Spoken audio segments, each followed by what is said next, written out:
பரிசுத்த நாமத்திற்கு மகிமை உண்டாவதாக. என்னை அன்போடு அழைத்த பிஎம்எஃப்ஐ குழுவினருக்கும் ஐயா அவர்களுக்கும் இங்கு வந்திருக்கிற ஒவ்வொருவருக்கும் கர்த்தராகிய இயேசு கிறிஸ்துவின் நாமத்தினாலே வாழ்த்துக்களையும் நன்றிகளையும் தெரிவித்துக் கொள்கிறேன்.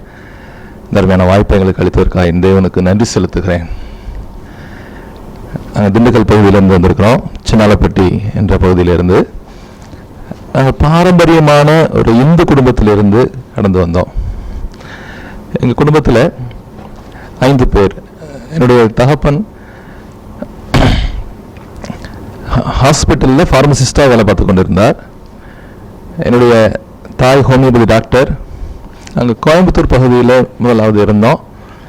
பின்பதாக திண்டுக்கல்ல வந்து செட்டில் ஆனோம். எனக்கு 3 தங்கைகள், ஒரு தம்பி.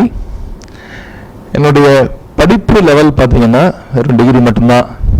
அதுக்கு மேலே படிப்பில் உயர்வு இல்லை. என்னுடைய கர்த்தரை அறிந்து கொள்வதற்கு முன்பதாக இருக்கின்ற என்னுடைய வாழ்க்கை அவ்வளவு பிரயோஜனமாக இருக்காது. மிகவும் பாவத்துக்குள்ளான வாழ்க்கை. அதிகமாக சினிமா என்று அலைந்த நாட்கள். என்னுடைய குடும்பத்தாரால் இவன் எதுக்கும் லாயக்கில்லாதவன், இவனால் சம்பாதிக்க முடியாது, இவனால் முன்னுக்கு வர முடியாது என்று சொல்லி ஒதுக்கப்பட்ட நாட்கள். என்னுடைய தங்கைகளுக்கு திருமணம் முடிந்ததுக்கு பின்பதாக எனக்கு வரன் பார்க்க ஆரம்பித்தார்கள். அப்பொழுது நாங்கள் திண்டுக்கல் பகுதிக்கு கடந்து வந்தோம். என்னுடைய பழைய லைஃப்பில் நான் கோயம்புத்தூரில் இருக்கும்போது படிப்பு தான் டிகிரியோடு நின்றுச்சு. ஸ்போர்ட்ஸில் போவோன்னு சொல்லிட்டு பவர் லிஃப்டிங் அப்படிங்கிற துறையில் ஒரு 12 முறை கோவை மாவட்ட அளவிலே தங்கப்பதக்கம் வென்றிருக்கிறேன். 4 முறை தமிழக அளவிலே பதக்கங்களை வென்றிருக்கிறேன். 2 தென்னிந்திய அளவிலே வெண்கல பதக்கங்களை வெல்லும்படியாய் ஆண்டவர் அந்த நாளிலே நான் அறியாத வேலையிலும் எனக்கு உதவி செய்திருந்தார். ஆனாலும் என் வாழ்க்கையிலே உயர்வுகள் இல்லை. எவ்வளவோ மெடல்கள் வாங்கியாச்சு, படிப்போர் லெவலோடு நின்றுச்சு, வேலைகளுக்கு எவ்வளவோ ட்ரை பண்ணோம், ஒன்றும் அமையலை. அந்த சூழ்நிலையில் கோயம்புத்தூர்ல இருந்து திண்டுக்கலுக்கு கடந்து வந்து இன்டீரியர் டெக்கரேஷன் பிஸ்னஸ் ஆரம்பித்தோம். இன்டீரியர் டெக்கரேஷன் என்னுடைய மாமா ஒருத்தர் மதுரையில் பண்ணி கொண்டிருந்தார். அவருடைய பிரான்ச் மாதிரி எடுத்து நம்ம பண்ண ஆரம்பித்தேன். அது கொஞ்சம் கொஞ்சமாக ஆசீர்வாதமாக உயர ஆரம்பித்தேன். இப்போ எனக்குள்ள ஒரு பெரிய தேடல் இருந்தது. எத்தனையோ கோயில்களுக்கு போகிறோம். எங்கள் அப்பா வருஷம் சபரிமலைக்கு போயிட்டுருக்காரு. நம்ம எத்தனையோ கோயிலுக்கு போயிருக்கிறோம்.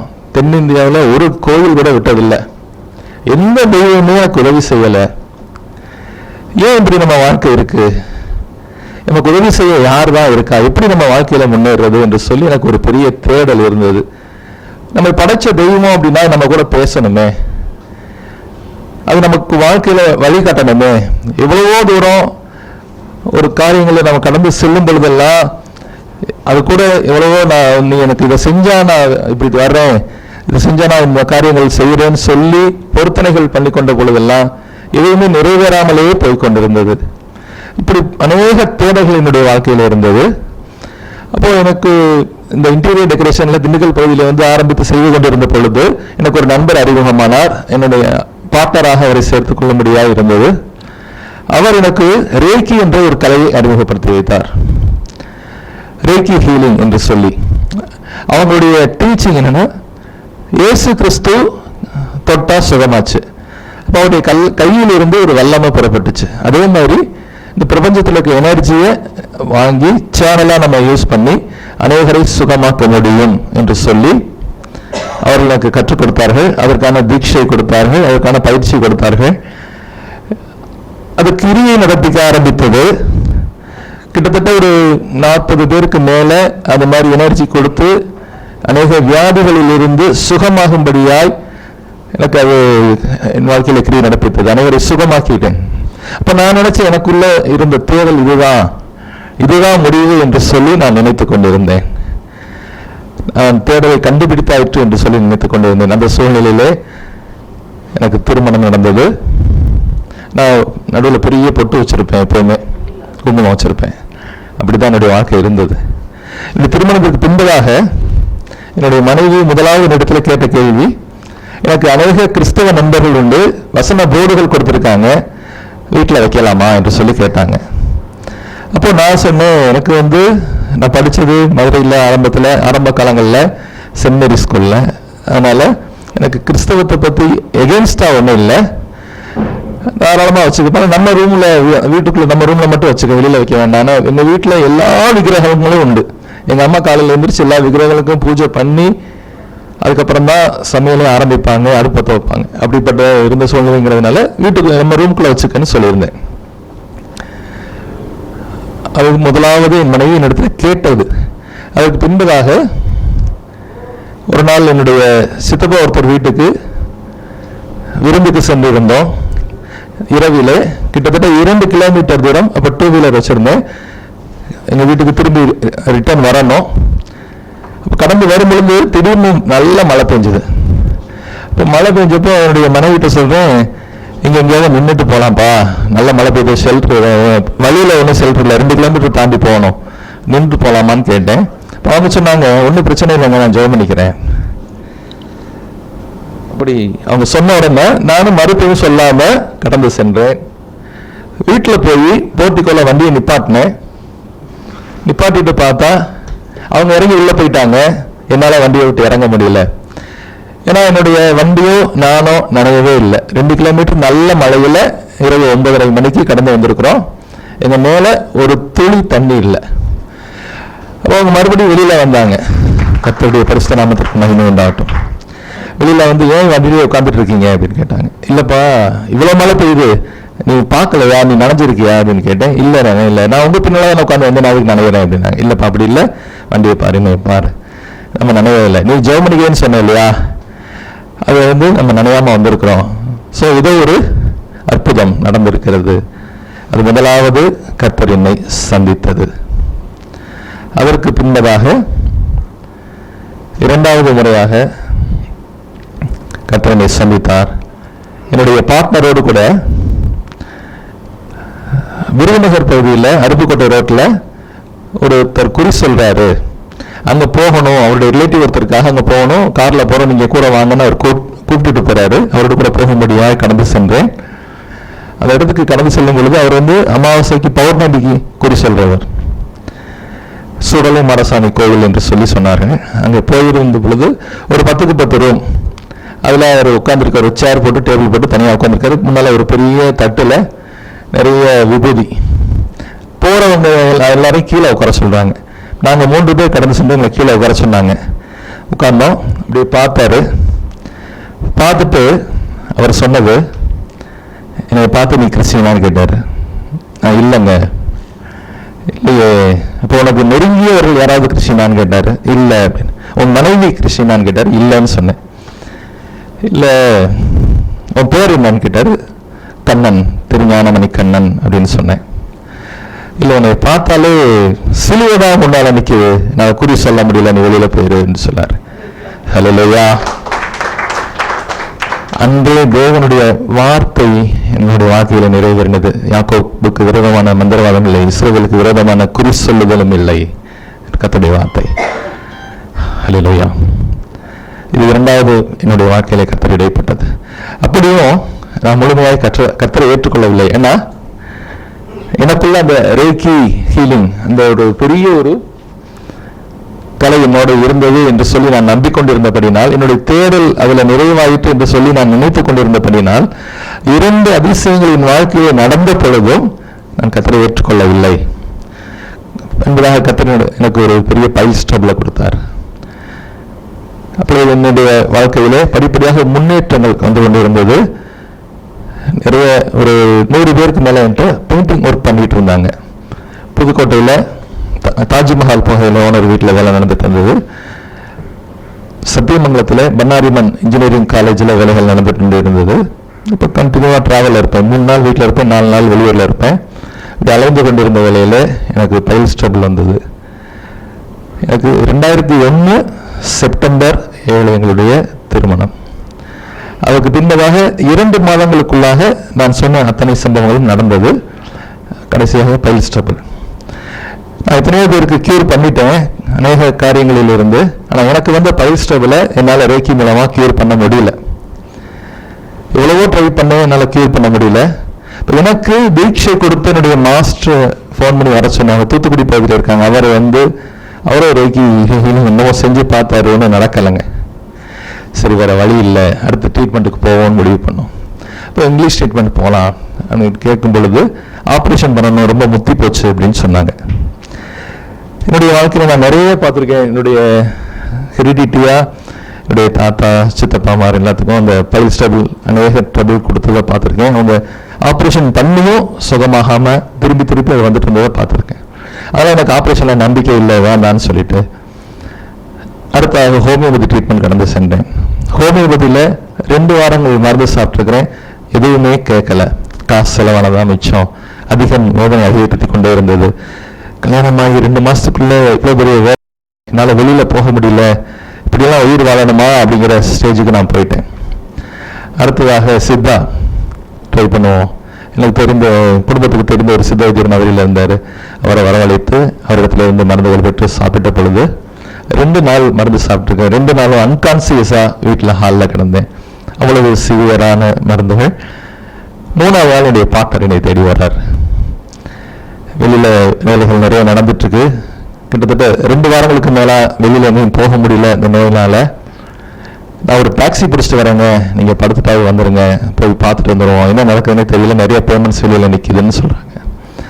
அப்போ சரி, வேறு வழியில் போய் தான் ஆகணும். என்னுடைய மெடிசின்ஸ், என்னுடைய திங்ஸ் எல்லாத்தையும் பேக் பண்ண ஆரம்பித்தேன். டாக்ஸி வந்துருச்சு. அப்போ என்னுடைய மனைவி என்கிட்ட கேட்டாங்க, ஏற்கனவே நீங்கள் 2 முறை கர்த்தரை அனுபவிச்சிருக்கீங்க, ஏன் ஜெபம் பண்ணக்கூடாது என்று சொல்லி. எனக்கு ஜெபம் பண்ணணும்னு தோணவே இல்லைப்பா. ஜெபம் பண்ணக்கூடாதுன்னு இல்லை, எனக்கு தெரியாது, எனக்கு அப்படி தோணலை. எனக்கு இப்படியாவது விடுதலை கிடைச்சா போதும் என்று என்னுடைய இருதயத்தில் இருந்தது. ஸோ சரிப்பா சொல்லி ஜெபம் பண்ணுவோம் என்று சொல்லி ஒரு 2 நிமிடங்கள் இயேசுவே எனக்கு சுகந்தாங்க, இவ்வளோதான் நாங்கள் கேட்டோம். ஏன்னா எல்லாரும் வெயிட் பண்ணுறாங்க, பேக் பண்ணியாச்சு, கிளம்ப போகிறோம். இயேசுவே எப்படியாவது எனக்கு சுகந்தாங்க, அவ்வளோதான் கேட்டுட்டாங்க. கிளம்பி போயிட்டோம். ஒரு புதன்கிழமை மதிய வெளியில் கிளம்பினோம்.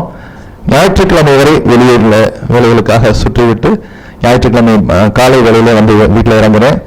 இடையில அப்பப்போ வீட்டில் ஃபோன் பண்ணி பேசுனது உண்டு. அப்போ அவங்க கேட்டது எல்லாமே, என்னங்க நல்லா இருக்கீங்களா, எப்படி போயிட்டு இருக்கு வேலை, அவ்வளோதான். அதுக்கு நான் பதில் சொல்லிட்டு வச்சிருவேன். திருப்பி வீட்டுக்கு வந்ததுக்கப்புறம் அவங்க கேட்குறாங்க, காரை விட்டு இறங்கி வரேன், மருந்தெல்லாம் கரெக்டாக சாப்பிட்டீங்களா, உங்களுக்கு எப்படி இருக்கு நோய்? அப்போதான் எனக்கு தெரியுது, நான் எப்பொழுது கர்த்தரிடத்தில் கேட்டேனோ அப்பொழுதே கர்த்தர் என் நோயை பூரணமாய் சுகமாக்கினார். ஹல்லேலூயா. அதிசயங்களை காணும்படி கர்த்தர் கிருபை செய்தார். பரிபூர்ணமாக இந்த நோயை சுகமாக்கினார். அதற்கு பின்பதாக நான் இது எப்படி என்று சொல்லி தேட ஆரம்பித்தேன். இப்படி ஒரு வார்த்தை தானே கேட்டோம், எவ்வளோ அதிசயம் எப்படி செய்ய முடியும், யாரால செய்ய முடியும் என்று சொல்லி நான் தேடின பொழுது ஒரு பாஸ்டர் வீட்டில் சின்னாலப்பட்டி பகுதியில் நாங்கள் முன்பதாக வேலை பார்த்துருந்தோம், அலுமினிய ஒர்க்கு. அந்த பாஸ்டரை பற்றி வீட்டில் சொன்னேன், இந்த மாதிரி ஒரு பாஸ்டர் வீட்டில் வேலை பார்த்துருக்கோம்ப்பா, சவுதியில் ஏஜியில் பாஸ்டராக இருந்தார், பாஸ்டர் ஸ்டான்லி என்று சொல்லி. முடிஞ்சால் அவரை போய் பார்க்கணும், அவர் இருக்காரான்னு தெரியலன்னு சொல்லியிருக்கேன்.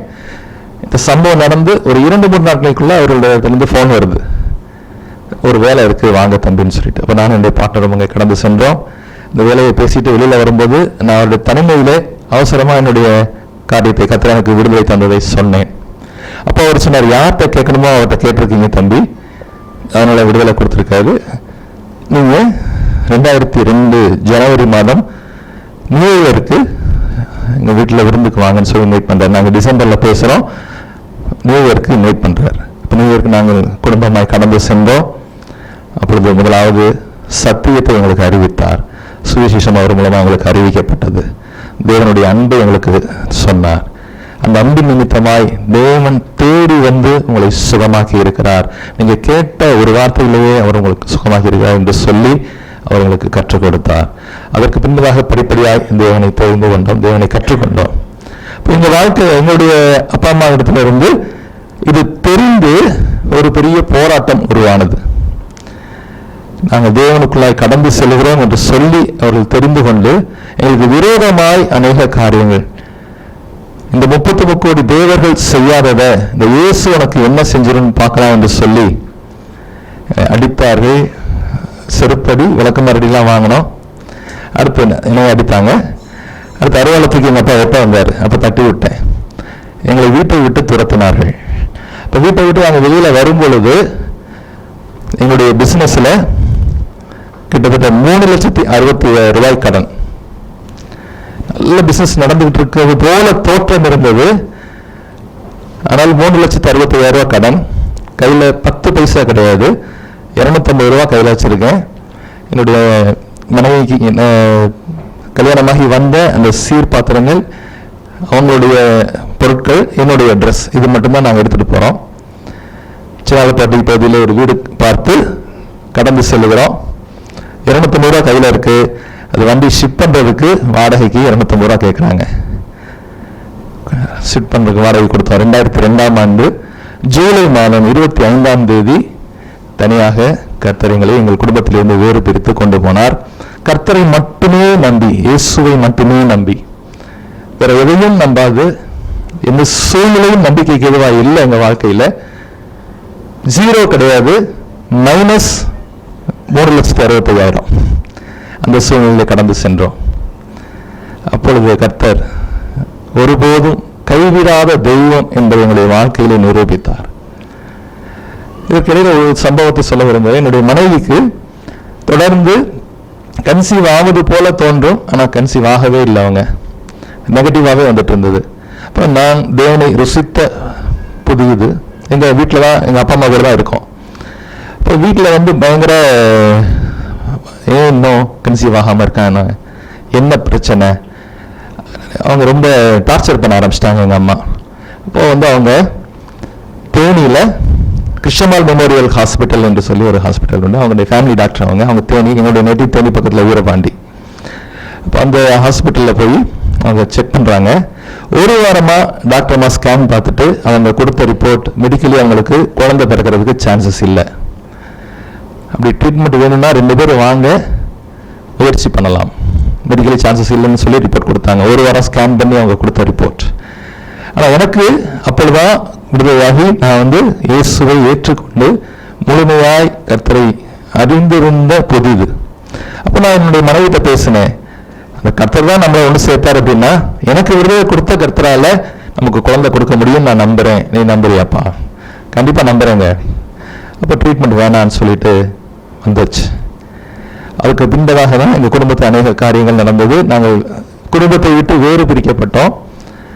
சின்னாலப்பட்டிக்கு கடந்து சென்றோம். ஜெபித்த பொழுது கர்த்தர் கொடுத்த வார்த்தை, ஏற்ற வேளையிலே உனக்கு ஒரு குமாரனை தருவேன். அவங்க சோர்ந்து போயிருந்த வேளையிலே அவங்களுக்கு சொல்லியிருக்காரு 2 குமாரர் அப்படின்னு சொல்லிட்டு. அப்போ நாங்கள் ஜெபித்து கொண்டிருந்தோம். வேலை வந்தது. கர்த்தர் சொன்னார், சிமியோன் என்ற புத்திரனை உனக்கு தந்திருக்கிறேன் என்று சொல்லி. மெடிக்கலி சான்சஸ் கிடையாது, எந்த நம்பிக்கைக்கு எதுவும் கிடையாது, எங்கள் சூழ்நிலையும் ரொம்ப மோசமான சூழ்நிலையில் இருக்கோம். ஆனால் கர்த்தர் பெயர் சொல்லி குழந்தையை கொடுத்திருக்கிறார். அவன் தான் சிமியோன். ஹல்லேலூயா.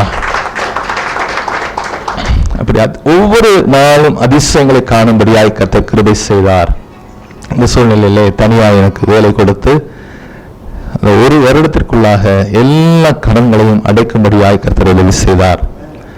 வாழ்க்கையை நாங்கள் ஆரம்பிச்சது, வீட்டுக்கு கடந்து போயிட்டோம், ஷிஃப்டாகி போயிட்டோம். அடுப்பு கிடையாது எங்கள் வீட்டில், கேஸ் ஸ்டவ் கிடையாது, எந்த பாத்திரமும், சீராக வந்த பாத்திரங்கள் மட்டும்தான், வீட்டு ஜாமான் ஒன்றுமே இல்லை. நாங்கள் போகும் பொழுது கர்த்தர் தனியாக பார்ட்னர்ஷிப் க்ளோஸ் ஆகி எனக்கு வேலை கொடுக்குறார். மதுரையில் ஒரு வேலை கிடைக்குது. அந்த வீட்டுக்கு அட்வான்ஸ் கொடுக்கறதுக்கு எங்களுக்கு காசு கிடையாது. எங்கள் பாஸ்டர் பேசி 5,000 ரூபா அட்வான்ஸ், 2002ஆம் வருடம். அந்த அட்வான்ஸ் தொகைக்கு 1 மாதம் டைம் கொடுத்துருந்தாங்க. 1 மாதம் டைம் வாங்கி கொடுத்துருந்தார். இப்போ நாங்கள் போன உடனே எனக்கு வேலை கர்த்தர் கொடுக்க முடியாத கிருபை செய்தார். மதுரையில் ஒரு இடத்துல இருந்து அழைப்பு வந்தது. போனோம், வேலை பேசி அட்வான்ஸ் வாங்கிட்டு வீட்டுக்காரங்களுக்கு ஃபோன் பண்ணி சொல்கிறேன், 5,000 ரூபா அட்வான்ஸ் கொடுத்துருக்காங்கம்மா, நான் பே பண்ணிடுறேன் அப்படின்னு சொல்லிட்டு. அப்போ அவங்க சொல்கிறாங்க, இல்லை பிரதர், உங்களுடைய சூழ்நிலை எனக்கு தெரியும், எப்படி இருந்தாலும் நான் உங்களுக்கு திரும்ப தானே கொடுக்க போகிறேன், இல்லை 5,000 ரூபா வேண்டாம், 3,000 ரூபா மட்டும் அட்வான்ஸ் கொடுங்க என்று சொல்லி. அப்போது மிகுந்த சந்தோஷத்தோடு கூட மதுரைக்குள்ளே கடந்து சென்று 2,000 ரூபாய்க்கு வீட்டுக்கு தேவையான எல்லா ஜாமான்களும் வாங்கிட்டு வரேன். எங்கள் வீட்டில் அடுப்பு இல்லை, ஆனால் ஜாமான் வாங்கிட்டு வந்துட்டு இருக்கேன். கர்த்தர் தன்னுடைய பிள்ளைகளுக்கு ஏற்ற வேளையிலே எல்லா காரியங்களையும் நேர்த்தியாய் செய்கிற கர்த்தர் என்பதை அன்று ருசிக்க வைத்தார். அநேக நாட்களாக அவங்க வீட்டில் இருந்து தொடர்பு இல்லாமல் இருந்த அவங்களுடைய சித்தப்பா ஒருத்தர் அன்றைய தினம் அவங்க வீட்டுக்கு அவங்கள பார்க்கறதுக்கு கடந்து வந்திருக்கிறார். அவர் கோயம்புத்தூர் பகுதியில் ஒரு செக்யூரிட்டி ஆஃபீஸில் வேலை பார்த்துட்டு இருந்திருக்காரு. அங்கே இருந்து ஒரு கேஸ் ஸ்டவ், ஒரு பெட்ஷீட், இன்னும் சில ஒரு குக்கர் இதெல்லாம் கொண்டு வந்து அவங்க வீட்டில் கரெக்டாக இறங்கி வந்து அங்கே கொடுக்குறாரு. அப்போ அவங்க வீட்டில் கூப்பிட்டு முன்னாடி சித்தப்பா வந்திருக்காருன்னு சொல்லி அவங்களுக்கு சொல்லிட்டு இந்த கேஸ் ஸ்டவையும் பெட்ஷீட்டையும் நீ எடுத்துக்கப்பான்னு சொல்லி கொடுக்குறாங்க.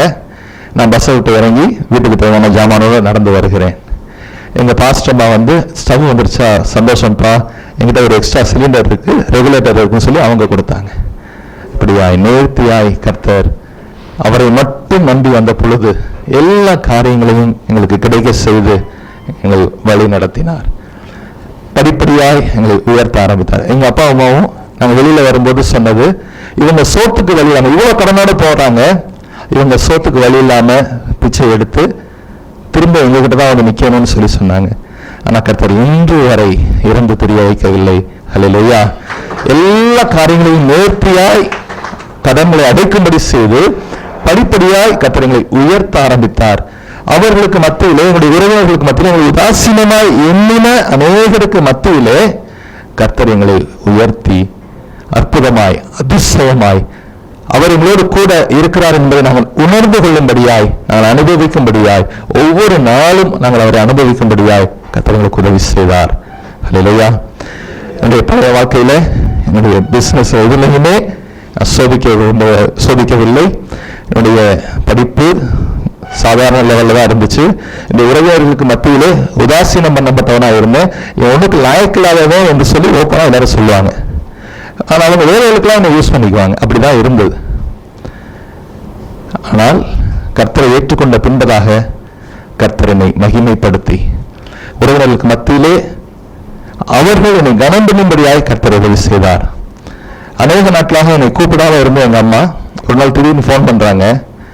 என்னுடைய தந்தை குழந்தைக்கு கிட்டத்தட்ட 6th படிக்கிற ஸ்கூல்ல படித்துக் கொண்டிருந்த சமயம் அவன் ஒரு பெண் பிள்ளை திடீர்னு உடம்பு சரியில்லைப்பா, நீ யார் யாருக்கும் போய் ஜெபம் பண்ற, அந்த பிள்ளைக்கு உடம்பு சரியில்லை, நல்லா குண்டா இருக்கும் அந்த பொண்ணு,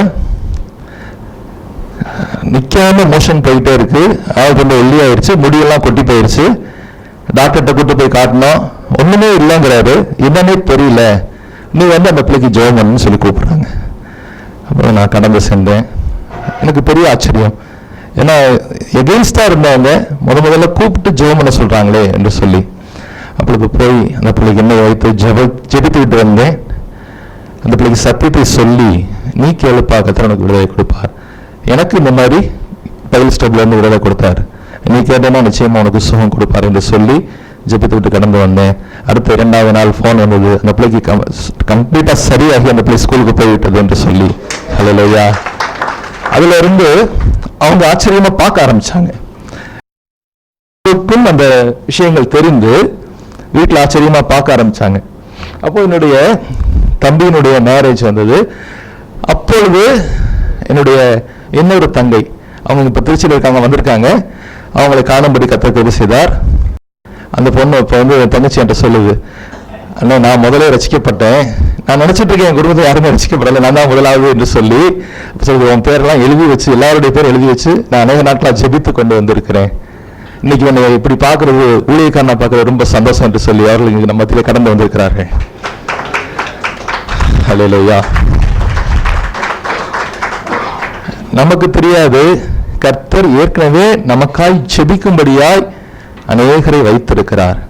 நாம் கர்த்தருக்குள்ளாய் வரும்படியாய், நாம் ரட்சிக்கப்படும்படியாய், நாம் மகிமைப்படும்படியாய், நாம் விடுதலையாக்கப்படும்படியாய், நாம் ஆசீர்வதிக்கப்படும்படியாய் நமக்காய் அநேகரை அங்கங்கே ஜெபிக்கும்படியாய் வைத்திருக்கிறார். ஹல்லேலூயா. இப்படி படிப்படியாக என்னுடைய வாழ்க்கையில கர்த்தர் என்னை உயர்த்த ஆரம்பித்தார். என்னுடைய கடன் பிரச்சனைகள் மாறினது. வாகனங்கள் வாங்க ஆரம்பித்தோம். முதலாவது செகண்ட்ஸ் கார் வாங்கினோம். அதுக்கு பின்பதாக புதிதாக கார் வாங்க கர்த்தர் கிருபை செய்தார். அதே போல இடம் வாங்க வேண்டும் என்று சொல்லி ஒரு சூழ்நிலை கடந்து வந்தது. இப்போ என்னுடைய ஹவுஸ் ஓனர், நாங்கள் குடியிருந்த ஹவுஸ் ஓனர் வந்து பேசுறாங்க, எங்க சபையில இருந்து மொத்தம் ஒரு 5 பேர் 8 இடம் வாங்குறாங்க. நீங்களும் ஏன் இடம் வாங்கக்கூடாது, வந்து வாங்குங்க அப்படின்னு சொல்லி பேசுகிறாங்க. அப்போ எங்கள் கையில் 10 பைசா கிடையாது.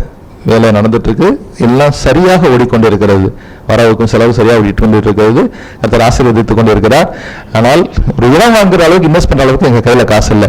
இன்னைக்கு வரைக்கும் என்னுடைய வேலையில் எந்த இன்வெஸ்ட்மெண்ட்டும் நான் பண்ணலைங்க. லட்சமாக வேலை பார்க்க கர்த்தர் உதவி செய்திருக்கிறார். நான் கையில் இருந்து இந்த இன்வெஸ்ட்மெண்ட் பண்ணலை. ஆனால் எல்லா தேவைகளையும் கர்த்தர் சந்தித்து இன்று வரை உயர்த்தி வருகிறார். அப்படி அந்த இடம் வாங்குறதுக்கு நாங்கள் பேசும் பொழுது என்னுடைய ஹவுஸ் ஓனர் வந்து பேசுறாரு. வீட்டில் கேட்குறாங்க, கையில் காசு இல்லை, என்ன செய்யலாம்? ஜெபித்தோம். இடத்துக்காக ஜெபிக்கும் பொழுது கர்த்தர் கொடுத்த வார்த்தை, இப்பொழுது என் ஜனம் முன்பு போல் அலைந்து தெரியாமலும் நியாயக்கேட்டின் மக்களால் சிறுமைப்படுத்தப்படாமலும் இருக்கும்படிக்கு அவர்களுக்கு ஒரு இடத்தையும் ஏற்படுத்தினேன். இப்பொழுதும் கர்த்தர் உனக்கு ஒரு வீட்டை கட்டுவார் என்பதை உனக்கு அறிவிக்கிறேன் என்று சொல்லி கர்த்தருடைய வார்த்தை. அவர்களுக்கு என்னுடைய மனைவிக்கு கர்த்தர் பேசினது, எனக்கும் பேசினார். ரொம்ப சந்தோஷத்தோடு கூட கர்த்தர் பேசிட்டார், அவ்வளோதான், இனி எங்களுக்கு பிரச்சனை இல்லை, சந்தோஷமாய் கடந்து சென்றோம்.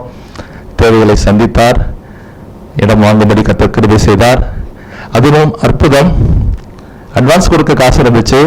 அட்வான்ஸ் கொடுத்து 1 மாதம் கழிச்சு இடம் முடிக்கணும். இடம் முடிக்கும் பொழுது என் கையில் எனக்கு வர வேண்டிய ஒரு டிடிஎஸ் அமௌண்ட் ஃபைல் பண்ணியிருக்கோம், வரல. எப்போ வரும்னு தெரியல, ஏன்னா கவர்மெண்ட்ல இருந்து வரணும். எனக்கு எல்லாரும் பணம் ரெடி பண்ணி டேட் ஃபிக்ஸ் பண்ணி போய் ரெஜிஸ்ட்ரேஷனுக்கு போயாச்சு. அன்று காலையில் அந்த இடத்து ஓனர் இடத்துல போய் நிற்கிறோம். இப்போ எல்லாரும் பணம் கொடுக்குறாங்க. 10 மணிக்கு ரெஜிஸ்ட்ரேஷன், 8:30 மணிக்கு போய் யாரும் பணம் கொடுக்குறாங்க. இப்போ நானும் கூட போயிருக்கேன். என்கிட்ட காசு இல்லை, கையில் ஒரு செக் மட்டும் கொண்டு போயிருக்கேன். அவர்கிட்ட பேசுகிறேன், ஆனால் என்கிட்ட பணம் இல்லை, இந்த மாதிரி எதிர்பார்த்துட்டு இருக்கேன், இன்னும் வரல. அது வந்ததுக்கப்புறம் தான் என்னால் கொடுக்க முடியும். உங்கள் நம்பிக்கை இருந்தால் நீங்கள் ரிஜிஸ்டர் பண்ணி கொடுங்க, செக் வேணால் தரேன். அவர் பார்த்தார், என்ன நினைத்தாரோ இல்லை அவருடைய விதத்தை கர்த்தர் என்ன கிரியை நினைத்தாரோ தெரியாது. செக்கெல்லாம் வேணாப்பா, நீ எப்போ பணம் கொடுக்க முடியும் என்னால்? எனக்கு 1 மாதமாவது டைம் வேணும், ஏன்னா கவர்மெண்ட்லேருந்து வரணும், எப்போ வரும்னு தெரியாது. 1 மாதமாவது டைம் வேணும், 1 மாதத்தில் கண்டிப்பாக கொடுத்துறேன்னு சொன்னேன். சரி, எனக்கு ரிஜிஸ்ட்ரேஷனுக்கு வந்துடு, 1 மாதத்தில் பணம் கொடுத்துருன்னு சொன்னார். போனேன், ரிஜிஸ்ட்ரேஷன் பண்ணி 1 வாரத்தில் பத்திரம் வீட்டுக்கு வந்துருச்சு. பத்திரம் வந்து 20 நாட்கள் கழித்து பணம் கொண்டு போய் கொடுக்க கர்த்தர் உதவி செய்தார். அற்புதங்களின் தேவன், அதிசயங்களின் தேவன். அவர் உன்னை நியமிச்சிட்டார்னா, நம்ம பிள்ளைகளுக்கு கொடுக்கணும்னு நியமிச்சிட்டார்னா, அதை தடை செய்ய யாராலும் முடியாது, அது எந்த சூழ்நிலையாலும் முடியாது. அதை பெற்றுக்கொள்ள முடியாது, கர்த்தர் உதவி செய்தார். அதே போல அந்த இடத்துல சமீபத்தில் வீடு கட்ட வேண்டும் என்று சொல்லி நாங்கள் ஜெபித்தோம். அதற்கான ஆயத்தத்துக்காக பத்திரத்தை எடுத்துட்டு இடம் வாங்கி கிட்டத்தட்ட 5 வருஷம் கழிச்சு, 2009 இடம் வாங்கினோம். 5 வருஷம் கழிச்சு பத்திரத்தை வெளியில் எடுத்துட்டு போறேன். ஜெராக்ஸ் எடுக்கிறதுக்காக, லோனுக்காக, ஜெராக்ஸ் எடுக்கிறதுக்காக, மற்ற காரியங்களுக்காக, ப்ளூ பிரிண்ட்டுக்காக எடுத்துட்டு வெளியில போறேன். காரில் வைத்து விட்டு ஏடிஎம்குள்ள போய் பணம் எடுத்துட்டு வரேன். வந்து பார்த்தா பத்திரத்தை காணோம். நாங்களும் வீடு வெளியில எங்கெங்கேயோ தேடினோம், பத்திரம் காணப்படவில்லை, தொலைஞ்சு போச்சு. அப்போ எல்லாரும் என்னை நெருக்கிறாங்க, ஏன் இப்படி பத்திரத்தை வச்சுங்க, பத்திரம் இல்லைன்னா அவங்களுக்கு வந்து லோன் அரேஞ்ச் பண்ண முடியாது, அது வேல்யூவே இல்லை, இந்த பத்திரத்தை வச்சு வேற யாராவது மால் ப்ராக்டிஸ் பண்ணக்கூடும் அப்படின்னு சொல்லி எல்லாரும் என்னைய பேசும் பொழுது ஜெபித்து கொண்டிருந்தோம். கர்த்தர் சொன்னார், இழந்ததை எல்லாம் திருப்பிக் கொள்வாய், தாவீது இழந்ததை திருப்பிக் கொண்டது போல நீ திருப்பிக் கொள்வாய் என்று சொல்லி கர்த்தர் பேசினார். அப்போ நாங்கள் அடுத்த ஸ்டெப் என்ன செய்யணும்? போலீஸ் ஸ்டேஷனில் போய் கேஸ் கொடுத்தாச்சு, பேப்பரில் வக்கீலில் வச்சு ஆட் கொடுத்தாச்சு. ஒரு நகல் பத்திரம் வாங்கியாச்சு. அடுத்த காரியங்களுக்காக கடந்து சென்று கொண்டு இருக்கிறோம். ஒரு 10 நாள் கழிச்சு என்னுடைய அந்த இடத்து ஓனரை நான் நேரில் பார்க்குறேன். அவர் அந்த பத்திரம் தொலைஞ்சு போன விஷயத்த அவங்கள்ட்ட சொல்லியிருக்கேன். அவர் ஒரு உன்னைத்தான் தம்பி தேடிட்டு இருந்தோம், பத்திரம் ஸ்டேட் பேங்க்ல இருக்கு, உடனே போய் வாங்கிக்க அப்படின்னு சொல்லி. பெரிய ஆச்சரியம், தொலைஞ்சு போன பத்திரம் ஸ்டேட் பேங்க்ல எப்படி போச்சு? அங்கே பக்கத்தில் ஒரு 2 கிலோமீட்டர் தள்ளி பேங்க் உண்டு, ஏடிஎம்ல அருகில் தொலைஞ்சது. அங்கிருந்து 2 கிலோமீட்டர் தள்ளி பேங்க், எப்படி அந்த பேங்க்குக்கு போச்சு, இங்கே தொலைஞ்சது என்று சொல்லி கர்த்தருக்கு நன்றி செலுத்திவிட்டு நாங்கள் கடந்து சென்றோம், குடும்பமாக கடந்து சென்றோம். அந்த பேங்க்ல போய் வாங்குறதுக்கு அங்கே உட்காந்துருக்கோம். அப்போ அந்த பேங்க் மேனேஜர் ஒரு லேடி, அவங்க சொல்றாங்க, அந்த பேங்க்குக்கு புதுசாக லோன் செக்ஷனுக்கு ஒரு லேடி வந்திருக்கு, ஜாயின் பண்ணியிருக்காங்க. அவங்க அந்த பத்திரம் தொலைஞ்சது ஒரு சனிக்கிழமை. அந்த சனிக்கிழமை அன்று அவங்க வேலை முடிந்து மதிய வேலையில திண்டுக்கல் போறதுக்காக சின்னாலப்பட்டி பகுதியில் பஸ் ஸ்டாண்டுக்கு கடந்து போயிருக்காங்க, சின்னாலப்பட்டி பிரிவுக்கு. அப்போ அங்க அவங்க மேல பஸ்ல இருந்து ஒருத்தர் தூக்கி எரிஞ்சு அந்த பத்திரம் வந்து விழுந்திருக்கு. அது ஒரு பிளாஸ்டிக் ஃபோல்டர்ல வச்சு பேக் பண்ணி வச்சிருந்தேன். ஏதோ இன்னமும் ஏதோன்னு சொல்லி யாரோ அதை திருடி இருக்கிறார்கள். அதை திறந்து பார்த்தவங்க அது பத்திரம் ஒன்றுத்துக்கு யூஸ் ஆகாதுன்னு என்று நினைச்சு அதை வச்சு அவங்க மால் ப்ராக்டிஸ் பண்ணிருக்கலாம், இல்லை கிழிச்சு போட்டுருந்துருக்கலாம், கை கிடைக்காம போயிருக்கும், என்ன வேணாலும் பண்ணியிருக்கலாம். ஆனால் கர்த்தர் தன்னுடைய பிள்ளைகளுக்கு கொடுத்த எதையும் யாரும் பறித்துக் கொள்ள முடியாது. அது மீண்டுமாய் அவர்களுக்கு கிடைக்க முடியாது. கர்த்தர் உதவி செய்ய, அது சத்துரு திருடி கொண்டாலும் அது திரும்ப கைக்கு கிடைக்கும்படியா, எந்த சேதாரமும் இல்லாமல் கிடைக்க முடியாது. உதவி செய்கிற கர்த்தர் அறிந்து கொள்ள கர்த்தர் உதவி செய்தார். அது தூக்கி போட்டிருக்காங்க, அவங்க மேல வந்து விழுந்திருக்கு. அவங்க எடுத்துக்கொண்டு போய் ஸ்டேஷன்ல கொடுக்காம புதுசா வேலைக்கு சேர்ந்திருக்க பொண்ணு அவங்க பேங்க் மேனேஜர்கிட்ட கொடுத்துருக்காங்க. ஒரு வாரம் வெயிட் பண்ணி பார்த்துருக்காங்க. ஒரு வாரம் யாரும் வரலன்னு சொல்லுவோம். அந்த பேங்க் அந்த ஓபன் பண்ணி உள்ள பார்த்து அந்த இடத்து ஓனருடைய ஃபோன் நம்பர் இருந்தது. அவங்களுக்கு ஃபோன் பண்ணி சொல்லி அதை மீண்டுமாய் நாங்கள் பெற்றுக்கொள்ளும்படியாய் கர்த்தர் உதவி செய்தார். ஹல்லேலூயா. படிப்படியாய் எல்லா காரியங்களும் எங்களுக்கு உதவி செய்து இன்று எங்களுடைய குடும்பத்தாருக்கு மத்தியிலே எங்களை உயர்த்தி வைத்திருக்கிறார். அன்று எங்களை உதாசீனப்படுத்த எங்களை தள்ளினவர்கள் இன்று ஒவ்வொரு விசேஷத்துக்கும் தங்கச்சி பொண்ணு ஏஜ் அட்டன் பண்ணியிருக்கு, எங்களை கூப்பிடுறாங்க, முன்னால் நிப்பாட்டுறாங்க. நாங்கள் வந்து சாங்கியம்லாம் செய்ய மாட்டோம், கலந்துக்க மாட்டோம்னு சொன்னோம். நீங்க சாங்கியம் செய்ய மாட்டேங்க எனக்கு தெரியும்ப்பா, நீங்க முன்னாலும் அதை நின்னா போதும் அப்படி என்று சொல்லி எங்களை அழைத்து முன்பாக நிறுத்தி எங்களை கனப்படுத்தும்படியாய் கர்த்தர் கிருபை செய்திருக்கிறார். என்னுடைய பழைய வாழ்க்கையில எவ்வளவு நான் உதாசீனப்படுத்தப்பட்டேனோ, எவ்வளவு கஷ்டப்பட்டேனோ, அதற்கு நேர்மாறாய் கர்த்தரின் வாழ்க்கையில வந்த பின்பதாக படிப்படியாக எங்களை உயர்த்தி எங்களுக்கு ஒரு சொந்த வீட்டை கர்த்தர் கொடுத்திருக்கிறார், சொந்த வாகனத்தை கொடுத்திருக்கிறார், பினான்சியல் எங்களை உயர்த்தி இருக்கிறார். மெடிக்கல் சான்சஸ் இல்லாத சூழ்நிலையிலும் குழந்தையை ஆசீர்வாதத்தை தந்திருக்கிறார். எல்லா காரியங்களையும் கர்த்தர் எங்களுக்கு செய்து எங்களை உதாசீனப்படுத்தினவர்களுக்கு, எங்களை தள்ளினவர்களுக்கு முன்பதாக, எங்களை வெட்கப்படுத்தினவர்களுக்கு முன்பதாக எங்கள் தலைகளை உயர்த்தி பிரகாசிக்க பண்ணியிருக்கிறார், எங்களை ஆசீர்வதித்திருக்கிறார். கர்த்தருக்கு மகிமை உண்டாவதாக. இந்த சாட்சியை இங்கே சொல்லும்படியாய் கர்த்தர் செய்த கிருபைகளுக்காக கர்த்தருக்கு நன்றி செலுத்துகிறேன், மகிமை செலுத்துகிறேன். எனக்கு உதவி செய்த கர்த்தர் இங்க வந்திருக்கிற ஒவ்வொருவருக்கும் உதவி செய்ய போதுமானவராக இருக்கிறார். உங்கள் வாழ்க்கையிலும் கர்த்தர் இடைப்பட்டாரானால், கர்த்தருக்கு நீங்கள் இடம் கொடுத்தீரானால் நிச்சயமாகவே கர்த்தர் அற்புதங்களை செய்து உங்களை உயர்த்த போதுமானவராக இருக்கிறார்.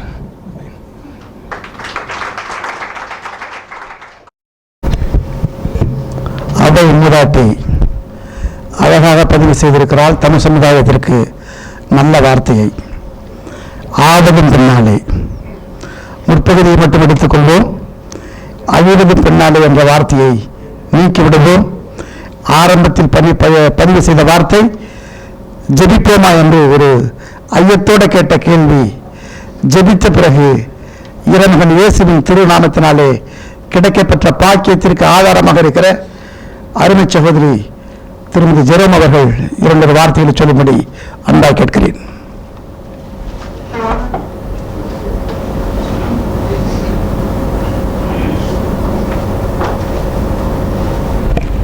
கர்த்தருடைய பரிசுத்த நாமத்திற்கு மகிமை உண்டாவதாக. கர்த்தர் நல்லவர் என்பதை எங்களுடைய வாழ்க்கையில அதிகமாய் ருசிக்கும்படி தேவன் கிருபை செய்திருக்கிறார். அவர் ஜீவனோடு இருக்கிறபடினால நான் மரித்து போகாது இருக்கிறேன். ஒரு காலத்துல எத்தனையோ தெய்வங்களை என் குடும்பத்தார் நமஸ்கரித்த பொழுது சிறு வயதிலேயே எனக்கு ஒரு கேள்வி வந்தது. ஏன் அம்மா இப்படிப்பட்ட தெய்வங்களை எல்லாம் கும்பிடுறாங்க, இதை பார்க்கும்போதே பயமா இருக்கே அப்படின்னு சொல்லி நான் 6th படிக்கும்போது எனக்கு நிறைய கேள்விகள் வரும். எங்க வீட்டுல எங்க பாட்டி காலையில எந்திரிச்சு பூஜை எல்லாம் பண்ணி ரொம்ப பக்தியா இருப்பாங்க. எங்க அம்மாவும் சில இஷ்ட தெய்வங்களை வச்சிருந்தாங்க. அப்படி எல்லாரையும் நான் வாட்ச் பண்ணும்போது ஒரு நாள் எங்க அம்மா வந்து ஒரு புத்து கோயிலுக்கு என்னை கூட்டிட்டு போயிட்டு அங்க பால் ஊத்த சொன்னாங்க. அப்ப நான் அந்த பாலை ஊத்திட்டே யோசிச்சிட்டே இருந்தது என்னன்னா, இப்ப பாம்பு வந்தாலும் அது என்னை கொத்துனா நான் செத்துதானே போவேன். ஆனா அம்மா இதை தெய்வம் எப்படி சொல்றாங்க, அது பாம்பு, அது விஷம் பூச்சி, அது கடிச்சா செத்துருவோம். ஆனா இது எப்படி கடவுள்னு வணங்க சொன்னா இது நமக்கு என்ன செய்யும் அப்படின்னு சொல்லி எனக்கு கேள்வி இருந்தது. எங்க பாட்டி வணங்கின அந்த படங்கள் எல்லாம் பார்க்கும்போது ஒண்ணுன்னா பார்த்துட்டு என்ன நினைப்பேன்னா, இது கையில ஒரு பெரிய சூலாயுதம் வேலாயுதம் எல்லாம் வச்சிருக்கு, கழுத்தெல்லாம் ஒருத்தன் மேல மிதிச்சு ஒரு மண்டை ஓடெல்லாம் கழுத்துல மாட்டி இப்படியெல்லாம் பயமுறுத்துறதை எப்படி கடவுள்னு சொல்றது, ஏன் இதெல்லாம் இவங்க கும்பிடுறாங்க, தெய்வம்னா ஒரு அன்பா இருக்கணும் தானே, ஏன் இப்படி இல்லை அப்படின்னு சொல்லி ஏதாவது ஒரு தெய்வமாவது அப்படி ஏதாவது இருக்குமா அப்படின்னு சொல்லி நான் தேடிட்டே இருந்தப்போ, நான் 10th ஸ்டாண்டர்ட் படிக்கும்போது வேல்யூ எஜுகேஷன் அப்படின்னு ஒரு செக்ஷன்ல ஒரு டீச்சர் வந்தாங்க. அவங்க கிறிஸ்டியன் டீச்சர். அவங்க இயேசு என்கிற வார்த்தையை சொல்லவே இல்லை, கடவுள் அன்பானவர் அப்படின்னு சொல்லி நோவாவோட கதையை அவங்க சொன்னாங்க. உலகம் பூரா பாவம் செஞ்ச பொழுது கூட இந்த தேவன் அன்பானதுனால, கடவுள் அன்பானவரா இருந்தபடினால மனுக்குலத்தை அழிக்காம தன்னிடத்துல திரும்பும்படி ஒரு வாய்ப்பை கொடுத்தார். ஏனென்றால் கடவுள் அன்பானவர் அப்படின்னு அவங்க சொல்லிட்டு போயிட்டாங்க. இப்போ அவங்க அன்னைக்கு விதைச்ச விதை என்னோட இருதயத்துல விழுந்தது. நான் தேடிக்கொண்டிருப்பவர் இந்த இயேசு. இந்த டீச்சர் கிறிஸ்டியன். அப்போ இவங்க கடவுள்னு சொன்னது இயேசுவை தானே சொல்லியிருக்கிறாங்க என்று சொல்லி நான் இந்த இயேசுவை நான் 10th படிக்கும் போதே நான் ஏற்றுக்கொண்டேன்.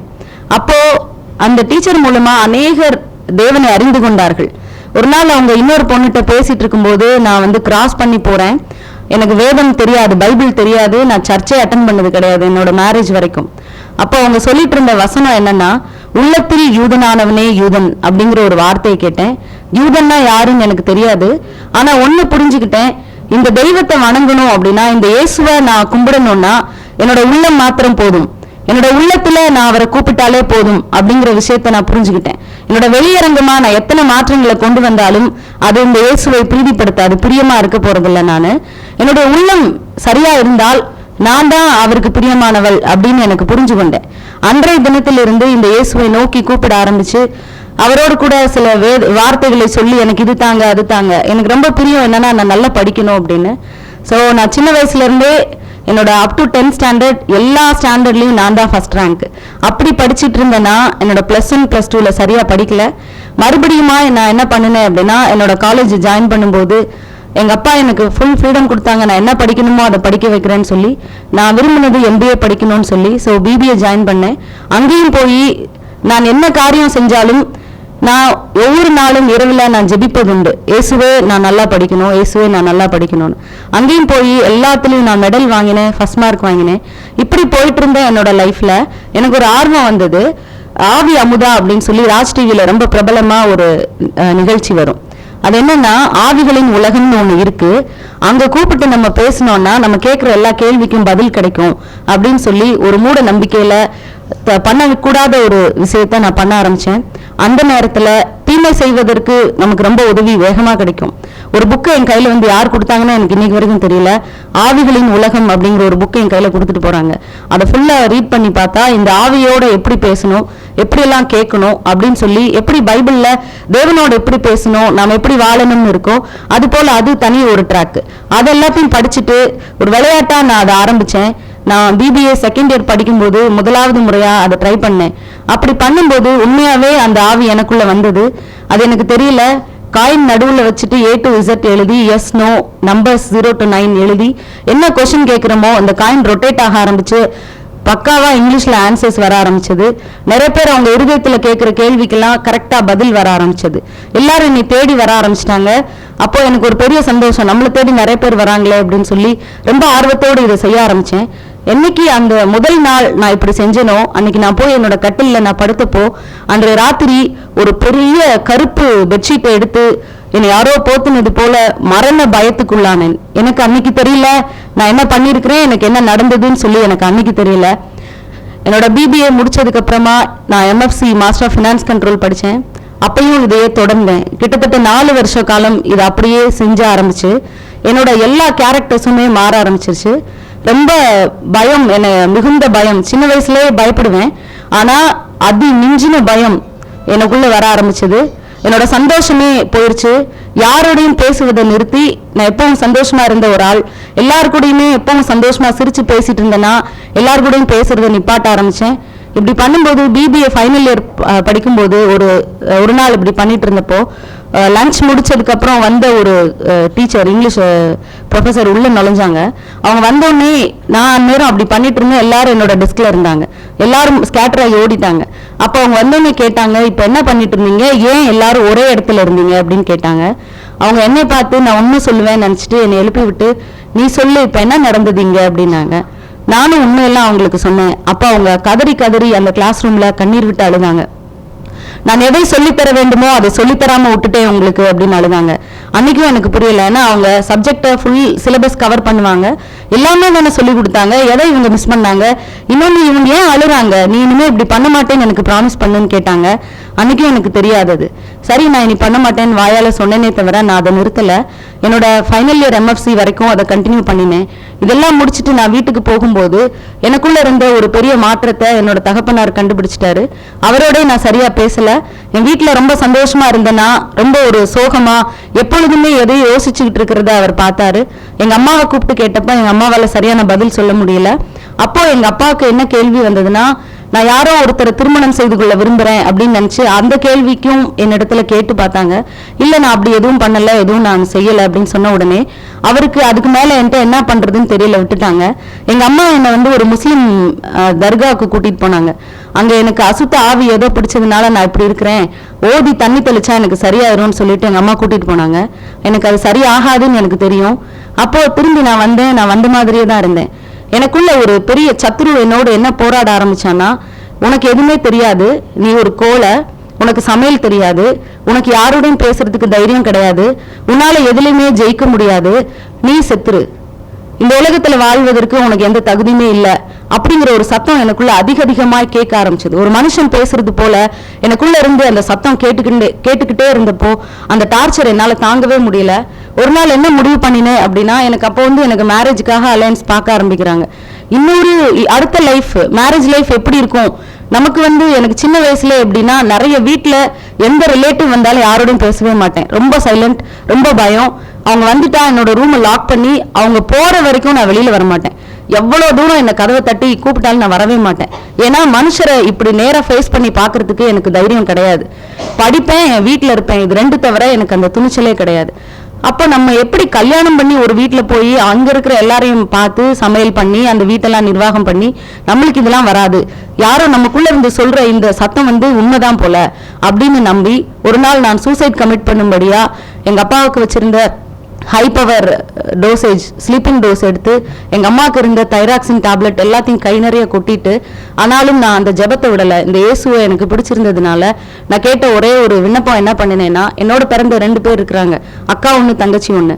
இயேசுவே, நான் வந்து இப்போ சாகணும், அப்படியே என்னை எடுத்துக்கோ, நான் சாகிறதுனால நான் ஏதோ தப்பு பண்ணி செத்தேன்னு சொல்லி என் அக்காவுக்கோ என் தங்கச்சிக்கோ எந்த கெட்ட பேரும் வரக்கூடாது அப்படின்னு என்னை நீ அப்படியே எடுத்துரு இயேசுவே அப்படின்னு விண்ணப்பம் பண்ணி அந்த மொத்த மாத்திரையும் போட்டது தான் எனக்கு தெரியும். அதுக்கப்புறம் என்ன நடந்ததுன்னு எனக்கு 1 நாள் 2 நாள் கழிச்சு தான் எனக்கு கான்சியஸ் வந்தது. அப்போ நான் தெரிஞ்சுக்கிட்டேன், நான் வந்து உயிரோடு இருக்கிறேன், என்னை காப்பாத்திட்டாங்க அப்படின்னு சொல்லிட்டு. அந்த நாளில தேவன் என்னை நேசித்தபடினால நான் மரணம் அடையாதபடிக்கு எனக்கு ஜீவனை கொடுத்து என்னோடு கூட பழகும்படியாய் ஒரு கிறிஸ்தவ நண்பர் ஒருத்தர் அறிமுகப்படுத்தினார். அவங்க அந்த லேடி எங்க வீட்டுக்கு வந்து, எங்க அக்காவோட ஃப்ரெண்ட், அவங்கள அதுக்கு முன்னால நான் பல முறை உதாசீனப்படுத்தி இருக்கிறேன். என்ன இவ பெரிய கிறிஸ்தவ, ரைட்டு, இயேசுன்னு ஒருத்தர் இருக்கிறார், ரைட்டு, ஆனா இயேசு மட்டுமே கடவுள் இவ எப்படி சொல்றா, ஏன் நம்ம வீட்டுல அப்பா அம்மா கும்பிடுற தெய்வம்லாம் தெய்வம் இல்லையா, இவ என்ன அப்படி இயேசுவ ஸ்பெஷலா என்ன சொல்றா அப்படின்னு சொல்லி அவ வந்த ரூமை வந்து வேகமா லாக் பண்றது, அவளை பார்த்துட்டு அவளோட முகத்தை திருப்பிட்டு போறது, இந்த மாதிரி நிறைய பண்ணியிருக்கிறேன். ஆனால் ஆண்டவர் அவளோடு கூட பேசினபடினால அவள் மீண்டுமா எனக்காக வந்து என் தகப்பனிட்ட பேசினா, இந்த பொண்ணு வீட்டுல இருந்தா நல்லதில்ல, இவளை நான் வந்து கம்ப்யூட்டர் கிளாஸ்க்கு கூட்டிட்டு போறேன், என்னை நம்பி இவளை அனுப்புங்க, இவளுக்கு ஒரு சேஞ்ச் இருந்தா நல்லா இருக்கும் அப்படின்னு சொல்லி அவளோடு கூட கம்ப்யூட்டர் கிளாஸ் போகும்போது நிறைய ஆண்டவரை பத்தி அவ எனக்கு சொல்ல ஆரம்பிச்சா. புக்ஸ் எல்லாம் எனக்கு கொடுப்பா. பக்கத்துல நடக்கிற ஜெப கூட்டம், பெண்கள் கூடி ஜெபிக்கிற அந்த கூட்டத்துக்குலாம் என்னை கூப்பிட்டு போக ஆரம்பிச்சா. இப்படி நடந்துட்டு இருக்கிற நாளில் ஒரு நாள் தேவனுடைய சமூகத்துல முழங்கால் படிட்டு நான் கதறி அழுக ஆரம்பிச்சேன். எங்க பாட்டிக்கு ஒரு புக்கு கொடுத்திருந்தாங்க. எங்க பாட்டி வந்து படுத்து பெட்ரிடனா இருந்தப்போ அவங்களால படிக்க முடியாது, என் கையில அந்த புக்கை கொடுத்தாங்க. இயேசு விடுவிக்கிறார் அப்படின்னு சொல்லி ஒரு புக் கொடுத்தாங்க. அந்த புக்கை வாங்கிட்டு போய் ஓபன் பண்ணி ஃபர்ஸ்ட் பேஜ் ரீட் பண்ணேன். அதுல என்ன இருந்தது அப்படின்னா, யோசபாத் என்கிற ஒரு ராஜா தனக்கு விரோதமா யுத்தம் பண்ணும்படி பல ராஜாக்கள் தீர்மானம் பண்ணி வந்த பொழுது தன்னை காட்டிலும் அந்த ராஜாக்கள் பலவான்களா இருந்தபடினால அவர்களுக்கு முன்பாக நிற்பதற்கு எனக்கு பலம் இல்லையே என்று சொல்லி தன்னோட நிலைமையை தேவனிடத்தில் தெரியப்படுத்தினபடினால் தேவன் அவனுக்காக யுத்தம் பண்ணினார். அந்த யுத்தத்துல அவன் யுத்தம் பண்ணாமலேயே அவன் ஜெயித்தான் என்று சொல்லி அதுல எழுதி அதுக்கு ஒரு விளக்கம் கொடுத்திருந்தாங்க. ராஜாவாகவே இருந்தாலும் தன்னுடைய நிலைமையை தேவனிடத்திலே தெரியப்படுத்தித்தான் ஆக வேண்டும். இந்த ராஜா தேவனை பார்த்தியும் பெரியவன் அல்ல, ராஜாவுக்கே தேவனுடைய ஒத்தாசை வேண்டுமானால் சாதாரண மனிதர்களாகிய நமக்கு எவ்வளவா இந்த தேவன் தேவை. நம்மளுடைய நிலைமையை இந்த நாளிலே தேவனிடத்திலே சொல்லுவோமானால் நம்மளுடைய நிலைமையை அப்படியே மாற்றுவதற்கு யோசபாத்தின் தேவன் வல்லவராய் இருக்கிறார். ஆகவே அவரிடத்துல விண்ணப்பம் பண்ணுவோம் என்று சொல்லி ஜெபத்தோடு முடித்திருந்தார்கள். அதை படித்துவிட்டு நான் முழங்கால் படியிட்டு நான் கதறி கதறி அழுதேன். இயேசுவே, இந்த யோசபாத்துக்கு தன்னுடைய நிலைமை தெரிந்திருந்தது. ராஜாக்கள் விரோதமாய் வராங்கன்னு சொல்லி தெரிஞ்சதுனால அதை உங்ககிட்ட சொன்னாரு. ஆனா என்னோட நிலைமை என்னன்னு இன்னைக்கு எனக்கு தெரியல. நான் நல்லா தானே இருந்தேன் ஒரு நாள், இன்னைக்கு என்னோட நிலைமை என்னன்னு எனக்கு தெரியலையேன்னு சொல்லி கண்ணீரோடு கதறி கதறி நான் அழுத பொழுது அந்த அறையில யாருமே இல்லை. நானும் என்னோட சிஸ்டரும், அவ தூங்கிட்டு இருக்கிறான். நான் முழங்கால் போட்டு ஒரு மூளை, நீர் உயிரோடு இருக்கிறீர் என்பதை நான் அனுபவிக்கிறபடினால நான் நிச்சயமா உம்மோடு கூட வாழ்வேன் என்று சொல்லி தீர்மானம் பண்ணும் பொழுது எனக்காக ஜெபிக்கிற ஒரு ஆன்டி வந்து சொன்னாங்க, உன்னோட வாழ்க்கையில தேவன் அடுத்ததாக வைத்திருப்பது உன்னோட திருமணம். உன் தாய் தகப்பன் உனக்காக யாரை முடிவு பண்றாங்களோ அவங்கள நீ கல்யாணம் பண்ணு, அதுதான் உன்னோட வாழ்க்கையில தேவனுடைய சித்தம் என்று சொன்னாங்க. அப்படி அவங்க சொன்ன வேளையில இவர் வந்து நிற்கிறார். இவர் வந்த பொழுது அவரோட நெத்தியில பெரிய குங்குமம் இருக்கும். எனக்கு நார்மலா ஜென்ஸ் நெத்தியில எது வச்சிருந்தாலுமே எனக்கு பிடிக்காது. அப்ப நான் என்ன நினைச்சேன்னா, நாம் இப்படி இந்த தேவனோடு வாழணும்னு நினைக்கிறோம், கர்த்தர் சொன்ன வார்த்தை இப்படி இருக்கிறது, இவர் இப்படி வந்து உட்கார்ந்து இருக்கிறார், நம்ம என்ன செய்வோம் அப்படின்னு சொல்லி எனக்குள்ள ஒரு பெரிய கேள்வி. இப்போ என்னோட அப்பா என்ன சொல்றாங்கன்னா, மேரேஜ் வந்து கம்பல் பண்ணி யாருக்கும் அந்த லைஃப் இருக்கக்கூடாது, அவங்களோட வாழ்க்கையை தேர்ந்தெடுக்கிறதுக்கு அவங்களுக்கு அதிகாரம் இருக்கு. உனக்கு இந்த மாப்பிள்ளை பிடிக்கலன்னா நீ சொல்லிடு, கண்டிப்பா உனக்கு பிடிக்காத ஒரு வாழ்க்கை உனக்கு இருக்காது அப்படின்னு சொல்லி. ஆனா எனக்கு உள்ளத்துல ரெண்டு விதமான எண்ணம், இவரை ஏன் நம்ம கல்யாணம் பண்ணணும், வேண்டாம்னு சொல்லலாம் அப்படின்னு. ஆனா எனக்குள்ள அந்த ஆன்டி பேசினது எனக்கு வருது, ஞாபகம் வருது. நீ தேவனுக்கு கீழ்ப்படிந்தால் தேவன் உன்னோட வாழ்க்கையை ஆசீர்வதிப்பார். நீ உலக பிரகாரமா எதையுமே பார்க்காத, கர்த்தர் வச்சிருக்கிறதுக்கு உன் தாய் தகப்பன் எடுக்கும் முடிவுக்கு நீ கீழ்ப்படி என்று சொன்ன அந்த வார்த்தைக்கு நான் அப்படியே ஒப்பு கொடுத்தேன்.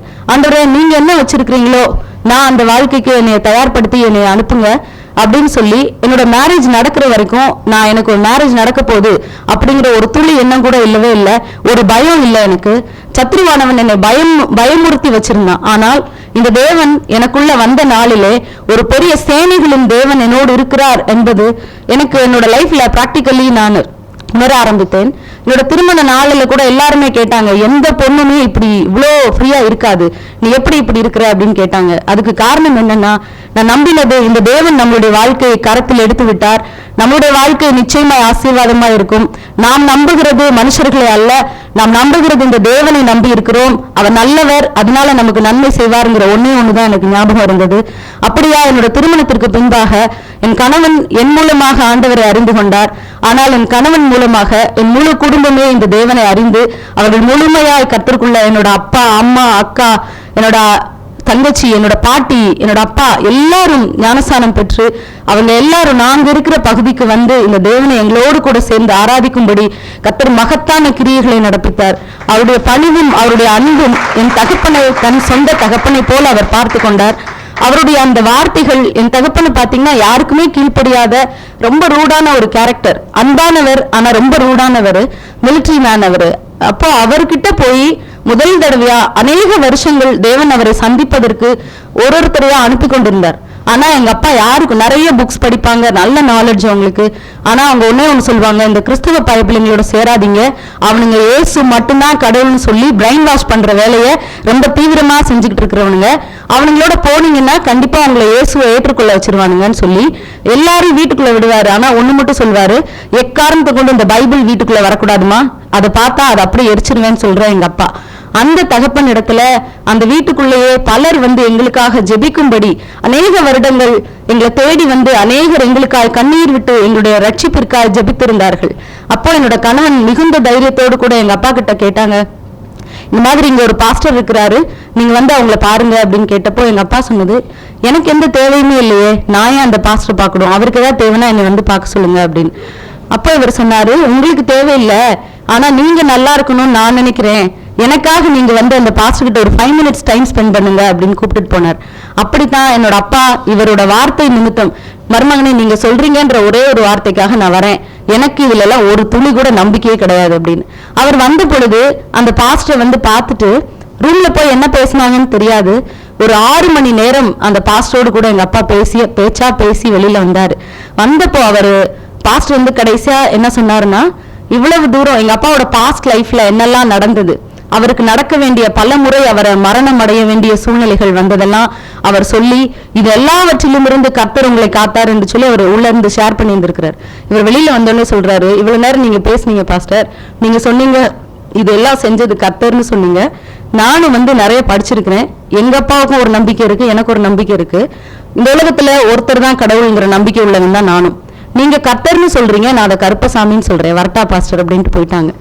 அப்போ வீட்டுக்கு போனதுக்கு அப்புறமா எங்க அப்பாவுக்குள்ள ஒரு பெரிய கேள்வி இருந்திருக்குது, எதனால இவனுக்கு எப்படி நம்மளோட பாஸ்ட் லைஃப் தெரியும்? எங்க அப்பா நார்மலாவே எல்லாவற்றையுமே ஷேர் பண்ணுவாங்க. எதை எதை யாருக்கு ஷேர் பண்ணா பிரயோஜனமா இருக்குமோ அப்படி சின்ன வயசுல இருந்து எனக்கு நிறைய காரியங்களை இன்று வரைக்கும் மறக்க முடியாத நிறைய காரியங்களை எங்க அப்பா எனக்கு கற்றுக் கொடுத்தார். அப்படிப்பட்ட அந்த தகப்பன் பல காரியங்களை தன்னுடைய இருதயத்தின் ஆழத்துல புதைத்து வைத்திருந்திருக்கிறார். அதையெல்லாம் அந்த பாஸ்டர் பேசியிருந்திருக்கிறார். அப்ப வீட்டுக்கு போனப்போ அவர் யோசிச்சு பார்த்திருக்கிறாரு, என்னோட மனைவிக்கு கூட நான் சொல்லாத பல விஷயங்களை இந்த பாஸ்டருக்கு எப்படி தெரியும், அதுவும் பல வருடங்களுக்கு முன்பாக நடந்த சம்பவங்கள் அப்படி துல்லியமா இவனுக்கு எப்படி தெரியும் அப்படின்னு கேள்வி அவருக்குள்ள. அப்ப அவரா விளையாட்டா என்ன கேட்டிருந்திருக்கிறாரு, இயேசுவே நீ தான் கடவுள்னு அவன் சொல்றான், எனக்கோ கருப்பசாமி தான் கடவுள், ஆனா நீ தான் கடவுள்னா நான் இப்போ ஒரு சேனல் டிவி ஆன் பண்ண போறேன், அந்த சேனல் ஆன் பண்ண உடனே உன்னை பத்தி பேசணும், அப்படின்னா நான் உன்னைவே கடவுள்னு ஏற்றுக்கொள்றேன் அப்படின்னு சொல்லி எங்க அப்பா குளிக்கும் போது இப்படி மனசுல பேசிட்டு டிவி ஆன் பண்ணிருக்கிறாங்க. பார்த்தா அதுல சன் நியூஸ் வந்திருக்கு. சன் டிவில எக்காரணத்தை கொண்டும் இயேசுங்கிற வார்த்தை வரவே வராது. உடனே அவருக்கு ரொம்ப சந்தோஷம், சன் டிவில போட்டிருக்கேன் இப்ப நானு, இங்க எப்படிடா இயேசுவை சொல்லுவானுங்க, அப்ப கருப்பசாமி தான் கடவுள் அப்படின்னு எங்க அப்பா முடிவு பண்ணும்போது அங்க ஒரு நியூஸ் சொல்லியிருக்கிறாங்க, உலகம் முழுவதும் டிசம்பர் 25 கிறிஸ்துவின் பிறந்த நாளை கொண்டாடுறாங்க, ஆனால் அமெரிக்காவில மட்டும் இன்னைக்குதான் இயேசு பிறந்த நாளை கொண்டாடுறாங்க அப்படின்னு சொல்லி. அப்படியே ஷாக் ஆகி அவருக்கு, நம்ம பல விதங்கள்ல நம்மளோட வழிகள்ல இந்த தேவன் நம்மளை சந்திக்கிறார். அவர் சர்வ வல்லமை உள்ளவர், அவர் பெரியவர், அவர் அனந்த ஞானம் உள்ளவர். ஆனா நாமும் இந்த தேவனை சீண்டி பார்த்து கொண்டிருக்கிறோம். ஆனாலும் கூட சற்றும் கோபம் கொள்ளாத மனதுருக்கமும் இரக்கமும் உள்ள தேவன் நம்ம எப்படி இந்த தேவனை கேட்கிறோமோ, எப்படி கூப்பிடுகிறோமோ அப்படி நம் பட்சத்துல நம்மை கண்ணோக்கி நம்முடைய ஆத்மாவை அழிவுக்கு மீட்டு என்னோட குடும்பம் இன்னைக்கு ரட்சிக்கப்பட்டதற்கு பெரிய காரணமா என் கணவனை தேவன் கொடுத்தார். என் தகப்பன் கீழ்ப்படிந்து தேவனை ஏற்றுக்கொண்டது நிமித்தமாய் என் தாய், என் பாட்டி, என் சகோதரிகள், என் அண்ணன் எல்லாருமே இந்த தேவனை முழுமையா ஏற்றுக்கொள்ளும்படிக்கு நாங்கள் எல்லாம் பரம்பரையாய் பூசாரி குடும்பத்துல என் அம்மாவுக்கு இன்னைக்குமே சொத்து இருக்குது. எங்க அம்மாவும் எங்க பாட்டி எப்படி ஆண்டவர் ஏற்றுக்கொண்டாங்கன்னு பெரிய ஆச்சரியம். நாங்க அவங்களை கம்பல் பண்ணல, எதுவுமே சொல்லல. அவங்களும் நானும் ஞானஸ்தானம் எடுப்பேன்னு சொல்லி அவங்களும் ஞானஸ்தானம் எடுத்தாங்க. வந்ததுக்கு பின்னால் அவங்க செஞ்ச ஒரு பெரிய காரியம், என் அம்மாவும் என் பாட்டியும் எனக்கு அந்த சொத்துல எந்த பங்கும் வேண்டாம்னு சொல்லி அதை எழுதி எங்க சொந்தக்காரங்க கையில கொடுத்துட்டாங்க. இந்த தேவன் எங்களுக்கு போதும், அவருடைய ஆசீர்வாதம் போதும், இந்த விக்கிரகங்களின் மூலமாய் வருகிற உயிரில்லாத கையால் ஆகாத எந்த நன்மையும் செய்ய முடியாத இந்த விக்கிரகங்கள் மூலமாய் வருகிற எந்த நன்மையும் எங்களுக்கு வேண்டாம் என்று சொல்லி என் பாட்டியும் என் அம்மாவும் எழுதி கொடுத்துட்டு வந்தாங்க. கர்த்தர் எங்களுக்கு போதுமானவரா இருந்தபடினால என் உடன் பிறந்த எல்லாரையும் கர்த்தர் ஆசீர்வதித்தார். எனக்கு ஒரு வேலையை கொடுத்தார் இந்த தேவன். நான் இந்த வேலையை ஆரம்பிக்கும் பொழுது தேவனுடைய வார்த்தையை பெற்றுக்கொண்டேன். நான் என்ன ப்ரேயர் பண்ணேன் அப்படின்னா, தேவனே எனக்காக ஏதாவது வேணும், இப்படி வேணும் அப்படி வேணும்னு ஸ்பெசிபிகேஷன் போட்டு நான் கேட்க மாட்டேன், உமக்கு பிரியமான ஒரு வேலை எனக்கு தாங்க அப்படின்னு சொல்லி விண்ணப்பம் பண்ணியிருந்தேன். அந்த ராத்திரியிலே கர்த்தருடைய சத்தத்தை நான் கேட்டேன், நீ உன் வேலை காரியத்தில் எந்த நிபந்தனையும் இன்றி எனக்கு ஒப்பு கொடுத்தபடினால் நான் உனக்கு அதிசயத்தை செய்வேன் என்கிற சத்தத்தை அந்த ராத்திரியில கேட்டேன். காலையில எந்திரிச்சு யார் நம்மோடு கூட பேசினது அப்படின்னு சொல்லி யோசிச்சு பார்த்தா என்னோட ஜெபத்திற்கு தேவன் என்னோடு கூட பதில் கொடுத்திருக்கிறார் என்று புரிந்து கொண்டேன். அதுக்கு பின்பாக சில வருஷங்கள் கழித்து, 1.5 வருஷங்கள் கழித்து எனக்கு ஒரு வேலை கிடைத்தது.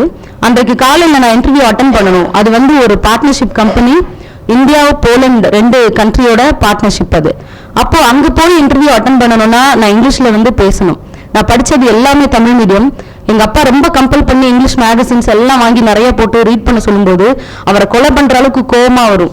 நாம பிறந்தது தமிழ்நாட்டுல, இந்த ஆள் இங்கிலீஷ் பேசி நம்மள ஏன் இவ்வளவு கொல்றாரு அப்படி. ஆனா அவர் எனக்கு சொன்னது, இங்கிலீஷ் படிக்கணும்னு சொல்வாரே தவிர வேலைக்கு போக கூடாதுன்னு. ஒரு பொண்ணுன்னா வீட்டுல இருக்கணும், நல்ல விஷயங்கள்லாம் தெரிஞ்சிருக்கணும். ஒருவேளை வேலைக்கு போற சூழ்நிலை வந்தால் she should be on the top level, அவங்க எல்லாத்துக்கும் மேல உட்கார்ந்துருக்கணும் அப்படின்னு சொல்லி எனக்கு சொல்லிக்கிட்டே இருப்பாரு. இவரும் வேலைக்கு போவேனான்றாரு, நம்மளையும் இங்கிலீஷ் படிக்க சொல்றாரு. சம்டைம்ஸ் என்னை வந்து கம்பல் பண்ணி இங்கிலீஷ்ல பேச வைப்பாரு. வேற யாரும் எங்க அப்பா அப்படி பண்ணல, ஒன்லி என்ன மட்டும்தான் அப்படி பண்ணுவாரு.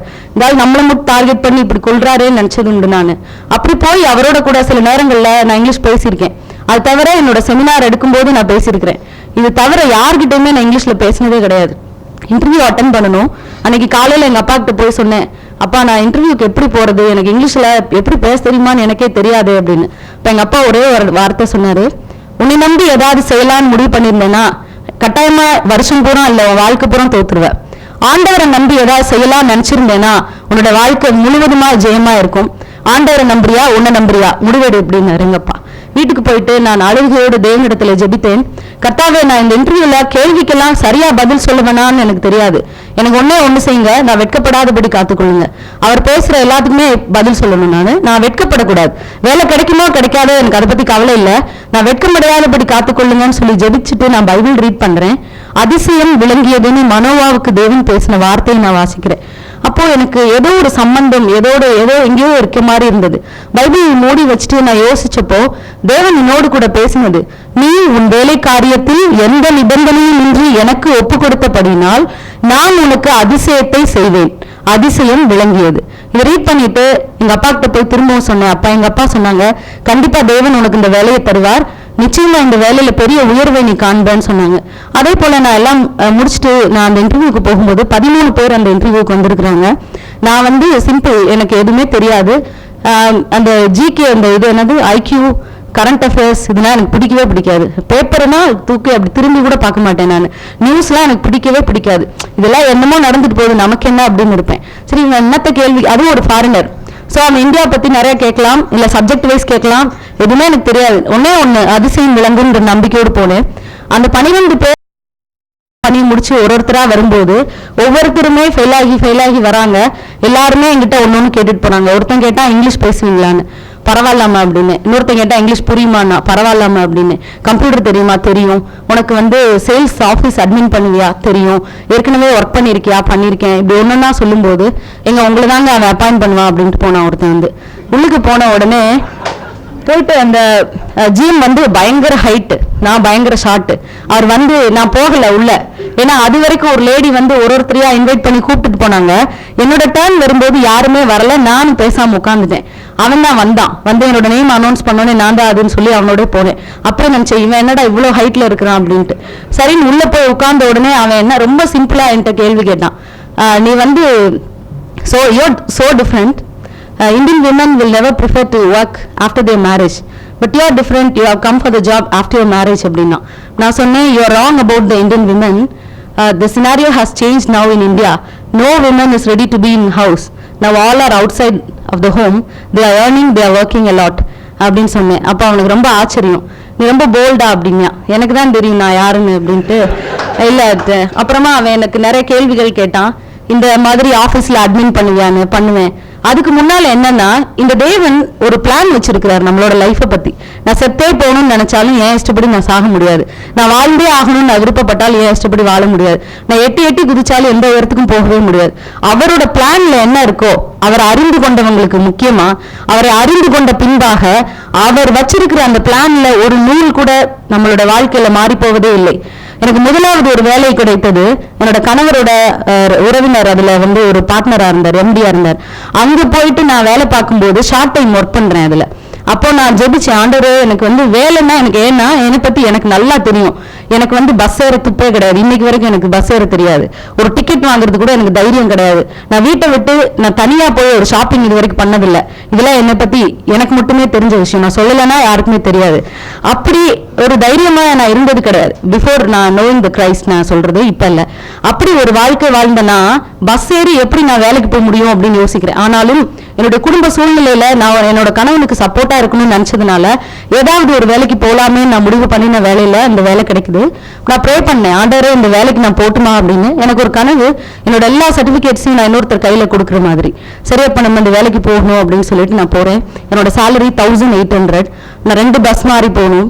2 பஸ்ஸையும் ஒரு வாரத்தில் ஒரு 4 தடவை மிஸ் பண்ணிடுவேன். இவர் என்னை கொண்டு வந்து டிராப் பண்ணணும். அப்போ அவர் ரொம்ப யோசிக்க ஆரம்பிச்சிட்டாரு. நீ வாங்குற சேலரியை விட உனக்கு நான் செலவு பண்றேன் அப்படின்னாரு. அப்போ நான் என்ன முடிவு பண்ணேன்னா, நம்ம போறதே வேஸ்ட் போல, அப்ப நம்ம இவர் கையில ஒரு பைசா கொடுக்க போறது இல்ல, நம்ம என்ன பண்ணலாம் அப்படின்னு யோசிச்சுட்டு இருக்கிற அந்த நேரத்துல அந்த கம்பெனில 3 வாலிப பிள்ளைங்க, அந்த பிள்ளைங்க நான் போனோன்னே என் கூட ரொம்ப க்ளோஸா பழக ஆரம்பிச்சாங்க.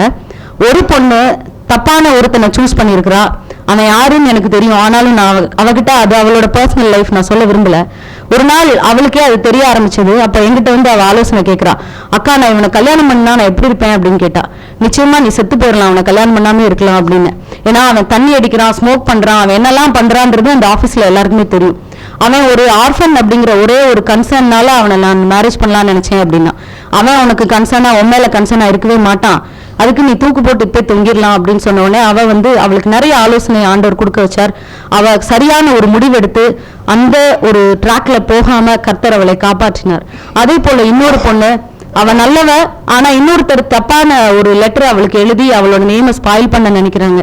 நானே பயங்கர ஒரு எதுக்கும் எனக்கு எங்க போகும் வரவும் தெரியாது.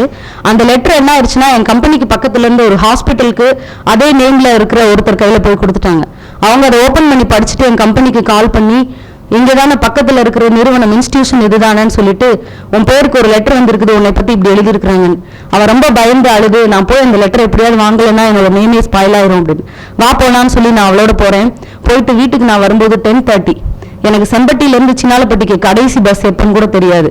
இவருக்கு எனக்கு ஃபோன் பண்ணி நான் என்ன ஆனேனே தெரியல அவருக்கு. ஆனாலும் மிகுந்த தைரியமா அவளுக்காக நான் போய் நிற்கும்படியாய், அவளோட ஆஃப்டர் மேரேஜ் கூட அவளோட லைஃப் சரியில்லை. அவளோட ஹஸ்பண்ட் அவளை ரொம்ப டார்ச்சர் பண்ணி அவ செப்பரேட் ஆகணுங்கிற ஒரு நிலைமைக்கு வந்தப்போ அவளுக்கும் தேவன் சரியான ஆலோசனை கொடுக்க வைத்தார். தேவன் நினைத்ததை மனுஷன் பிரிக்காதிருக்க கடவன்கிறது பைபிள். நீ நம்பலையோ உன் லைஃப் நல்லா இருக்கும், நான் நம்புறேன் அப்படின்னு சொல்லி அவளுக்கு நான் நல்ல ஆலோசனைகளை கொடுக்கும்படி கர்த்தர் கிருபை செய்தார்.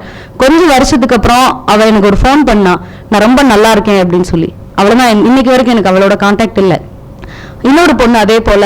இந்த 3 பேரும் தேவனை பற்றி கொள்ளும்படி அவருடைய வாழ்க்கையை பாழாய் விடாதபடிக்கு கர்த்தர் கிரியை செய்த பின்னால நான் அந்த கம்பெனி விட்டு வெளியில வந்துட்டேன். அதுக்கப்புறம் தான் நான் ஒப்பு கொடுத்து ஜெபிக்கிறேன்.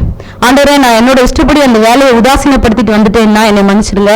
நான் என் இஷ்டப்படி இனிமே எதையும் தெரிந்து கொள்ள விரும்பல, உங்களோட சித்தத்தின்படி எனக்கு ஒரு வேலையை தாங்கன்னு கேட்டு இந்த அதிசயமா தேவன் எனக்கு அந்த வேலையை கொடுத்தார். அதுல போய் நான் ஜாயின் பண்ணும்போது அந்த கம்பெனி எப்படி இருக்குன்னா என்னோட லைஃப் மாதிரி இருக்கு. அப்படியே ஃபுல்லா லாஸ், அதுல எதுவுமே ப்ராஃபிட் இல்லை. சென்னை ஆஃபீஸை க்ளோஸ் பண்ணி அதை கொண்டு வந்து நான் என்னோட லைஃப்பை பார்த்துட்டு நான் கொஞ்ச நாளைக்கு அப்புறம் இந்த வேலைக்குள்ள போறேன். அப்ப எனக்கு என்ன தோணுது அப்படின்னா, ஆண்டவரே அங்கேயும் இப்படி இருக்கு இங்கேயும் இப்படிதானா அப்படின்னு சொல்லிட்டு அவ போய் அதை என்னோட கையில எடுக்கும்போது எல்லாமே ஒரு ஒரு ஒரு ஒழுங்கே இல்லாத ஒரு வேலையை பார்த்து வச்சிருக்கிறாங்க. நிறைய சீட்டிங் நடந்திருக்குது. இது எல்லாத்தையும் ரெக்டிஃபை பண்ணணும். க்ரோஸ் கணக்குல லாஸ் ஏற்கனவே. அப்போ சரி, நம்மளுக்கு நான் அந்த வேலைக்கு போக வேண்டாம்னு நினைச்சப்போ கம்பல் பண்ணி ஒருத்தர் சொல்றாரு, உனக்கு இந்த வேலை ரொம்ப சூட் ஆகும், நீ வந்தனா ஷைன் பண்ணலாம் இதுல அப்படின்னு. நம்பிக்கையே இல்லாம தான் நான் போனேன். சரி ரைட்டு, ஆண்டவர் சொல்றாருன்னா நம்ம அதை கீழ்படிவோம்.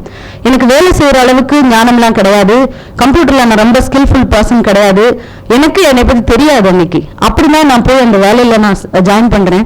அப்படி சேரும் பொழுது அந்த வேலை எல்லாவற்றையும் அதை எப்படி சரி பண்ணணும், எதை எப்படி செய்யணும்னு சொல்லி ஒவ்வொரு காரியத்துக்காகவும் நான் ஜெபிப்பது உண்டு. ஒரு டாக்குமெண்ட் ப்ரிப்பேர் பண்றதுக்கு கூட ஐ யூஸ் டு ப்ரே. இன்னைக்கும் பண்ணுவேன் நான் அதை. அப்படி நான் ஜெபித்த பொழுது கர்த்தர் அருமையா எனக்கு கற்றுக் கொடுத்தார். அந்த கம்ப்யூட்டரை ஒரு நாள் படிக்கும்போது ரொம்ப வேதனையோடு படிச்சேன். எங்க அப்பா வந்து எனக்காக அவ்வளவு பணம் கட்டி என்னை படிக்க வச்சாங்க.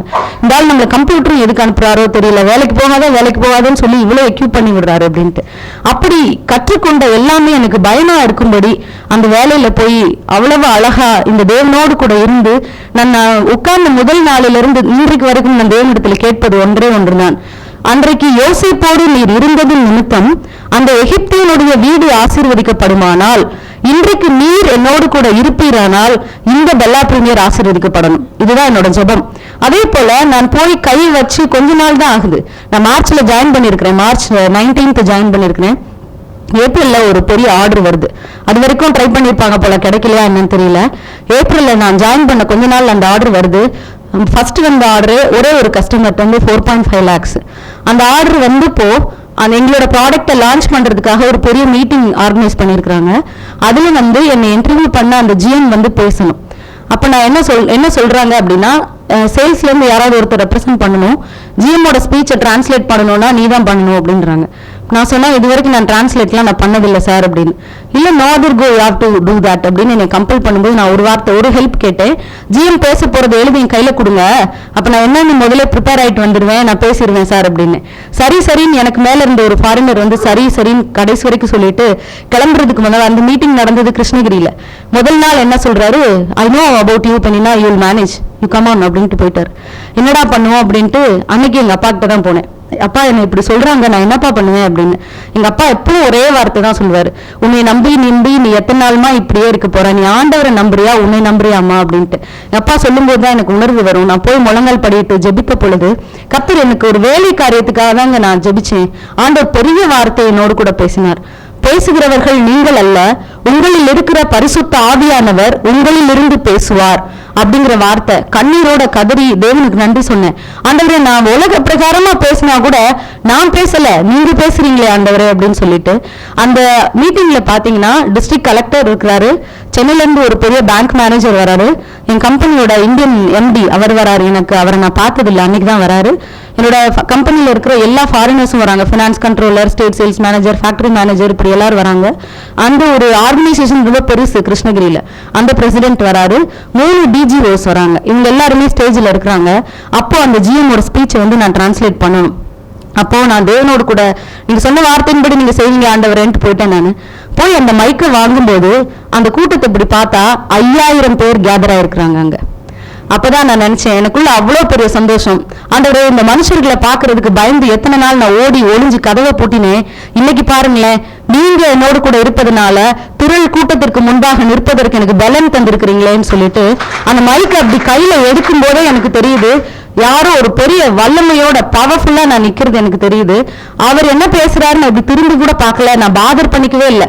அதுவும் அப்படியே ஃப்ளோ ஆகுது, அவர் பேசுறது டிரான்ஸ்லேட் பண்ணிக்கிட்டே இருக்கிறேன் நான். அப்படி எல்லாமே முடிச்சதுக்கு அப்புறம் எம்டி வந்து கீழே இறங்கி நடந்து போயிட்டு இருக்கிறோம். அவருக்கு இவரை நல்லா தெரியும். அப்போ அவர் இறங்கி இவர்கிட்ட பேசுறாரு, சார் நான் உங்களோட வித் யுவர் பெர்மிஷன் நான் சிஸ்டர்கிட்ட பேசிக்கிட்டுமா அப்படின்னு. சார் அவங்க உங்க எம்ப்ளாயி என்ன சார் இப்படி கேட்குறீங்க அப்படின்றாரு. அப்போ அவர் என்கிட்ட வந்து சொல்றாரு, அம்மா நான் உங்களை பெருமைப்படுத்துறதுக்காக சொல்லல, என்னோட டைரியில நான் என்ன நோட் பண்ணியிருக்கேன்னு பாருங்க. இத்தனை பேரோட ஸ்பீச் இருந்தது. கலெக்டர் பேசினாரு, நான் நோட்ஸ் எடுத்திருக்கேன். டிஜிஓஸ் பேசினாங்க, நோட்ஸ் எடுத்திருக்கேன். பேங்க் ஆஃபீஸர் பேசினாரு, நோட்ஸ் எடுத்திருக்கிறேன். நம்ம ஜிஎம்மும் பேசினாரு, நான் நோட்ஸ் எடுத்திருக்கிறேன். நான் என்ன எடுத்திருக்கிறேன்னு பாருங்கன்னு என்கிட்ட ஓப்பன் பண்ணி காட்டினாரு. ஒரே ஒரு சென்டென்ஸ், டிரான்ஸ்லேஷன் வாஸ் குட் அப்படின்னு எழுதியிருந்தார். நான் மிகுந்த நன்றி சொன்னேன். தேவனே, நீர் எவ்வளவு பெரிய ஆட்கள் வந்தாலும் அவங்க மத்தியில நம்ம நினைக்கிறோம் நம்ம ஒரு சின்ன பூச்சி, நம்ம ஒரு புழு, நம்மளால என்ன செய்வோம், நம்மளால யாருக்கு என்ன பிரயோஜனம் இருக்கும், நம்மளால ஒண்ணும் ஆகாதுன்னு நம்ம நினைக்கிறோம். ஆனாலும் இந்த தேவன் தாம் தெரிந்து கொண்டவர்களை நிச்சயமாகவே மகிமைப்படுத்துகிறவராய் இருக்கிறார். நமக்கு ஒரு மரியாதையை அவர் உண்டு பண்ணி வைக்கிறவராய் இருக்கிறார். என்னை யாருமே என்னோட கம்பெனியில இன்னைக்கு வரைக்கும் அற்பமா எண்ணவே முடியாதுங்க. கடைசியா உங்களுக்கு நேராகிறதுனால கடைசியா ஒரே ஒரு சாட்சி, நேற்றுக்கு நடந்த விஷயத்த சொல்லி நான் முடிக்க விரும்புறேன். என்னோட எம்டி என்னோட இன்கிரிமெண்ட் பெண்டிங், டோட்டல் கம்பெனில 400 பேர் ஒர்க் பண்றான், எல்லாருக்குமே ஃபைனலைஸ் ஆயிடுச்சு, எனக்கு மட்டும் ஃபைனலைஸ் ஆகல. ஏன்னா செப்டம்பர்ல எனக்கு ஒரு ரிவிஷன் கொடுத்தாங்க. He has promoted me from junior sales manager to sales administration manager. அன்னைக்கு அவருக்கு என்ன மைண்ட் இருந்ததுன்னு தெரியல. ப்ரமோட் பண்ணி அவர் கொடுத்த சேலரியை நான் அக்செப்ட் பண்ணல. செப்டம்பர் மந்த்ல எனக்கு டாக்குமெண்ட்ஸ்லாம் கொடுக்குறாங்க, நான் வந்து இந்த சேலரிக்கு நான் அக்செப்ட் பண்ண முடியாது அப்படின்னு சொல்லி கொடுத்துட்டு வந்துட்டேன். அதுக்கப்புறம் ஏப்ரல் வரும்போது அவர் அப்போ என்கிட்ட சொன்னார், இப்போ நீ அக்ரி பண்ணு, உனக்கு நான் ஏப்ரல்ல நல்லா பண்ணுவேன் அப்படின்னு சொன்னார். பட் நான் அக்செப்ட் பண்ணாம அதை அப்படியே கொடுத்துட்டு வந்துட்டேன். இப்போ ஏப்ரல் வந்தப்போ அன்னைக்கு செப்டம்பர்ல எனக்கு என்ன சேலரி கொடுத்தாங்களா, 1000 rupees ரிவைஸ் பண்ணியிருந்தாங்க. நான் மறுபடியும் சொன்னேன், என்ன கேவலம் நினைச்சியா, உன்னோட 1000 rupees எனக்கு ஒன்றுத்துக்கு ஆக போறதில்ல. ஐ நோ மை செல்ஃப், இந்த கம்பெனில நீ மற்றவங்களுக்கு இவ்வளவு பே பண்ணும்போது I can evaluate my job. அதனால நான் என்ன ஆர்குமெண்ட் வேணாலும் பண்ண தயார். இனி என்ன இல்ல, ஒருவேளை இன்னும் வேலை செய்யணும்னு நீ நினைச்சா ஐ am ready to accept any job.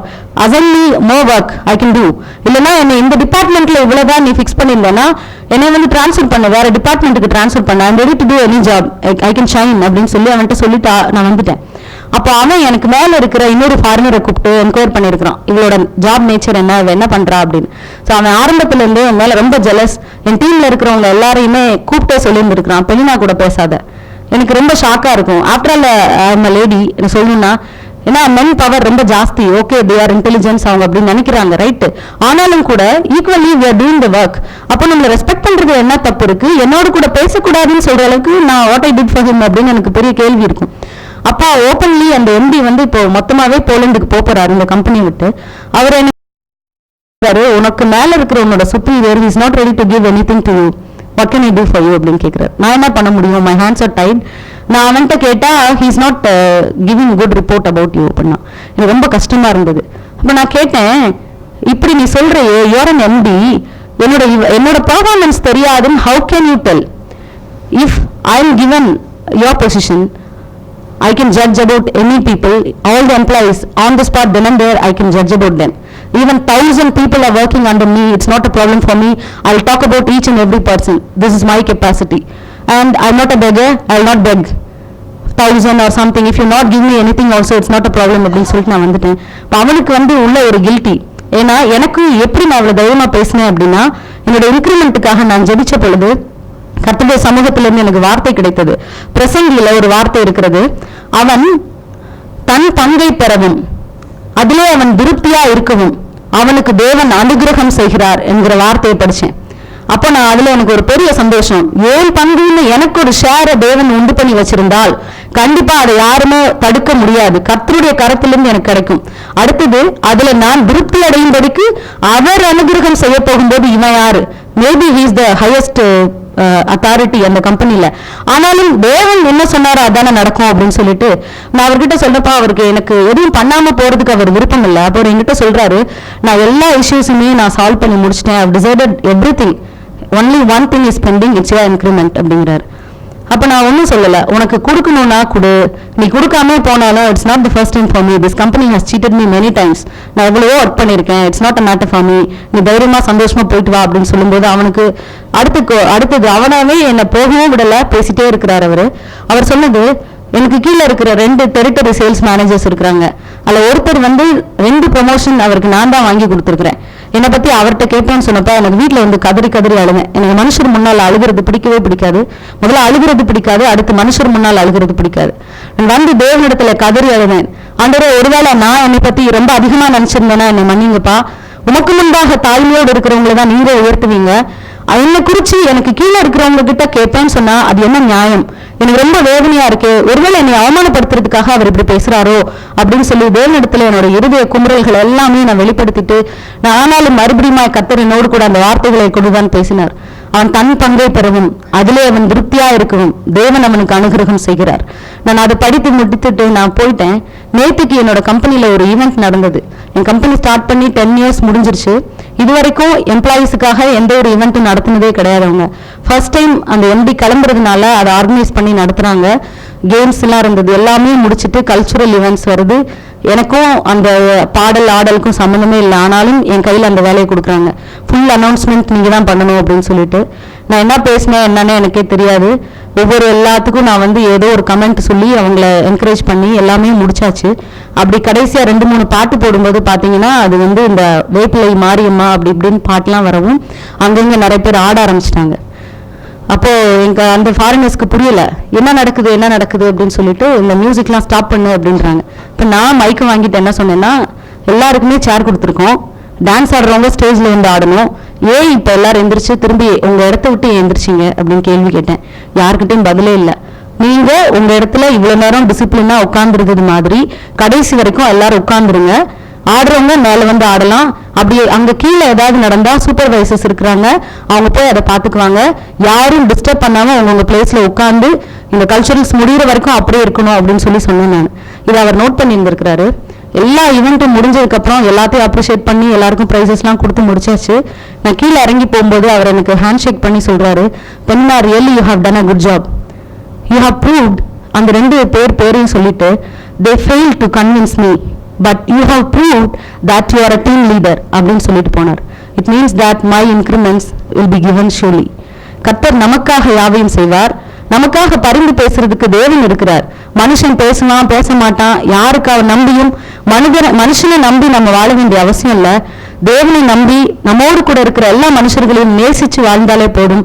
ஒரே ஒரு வார்த்தையை சொல்றேன், அவங்க பிசினஸ் பண்ணாலும் சரி, வீட்டுல இருந்தாலும் சரி, வயசானவங்களா இருந்தாலும் சரி, சின்ன பிள்ளைங்களா இருந்தாலும் சரி, இந்த வார்த்தை எல்லாருக்குமே பொதுவான ஒரு வார்த்தை.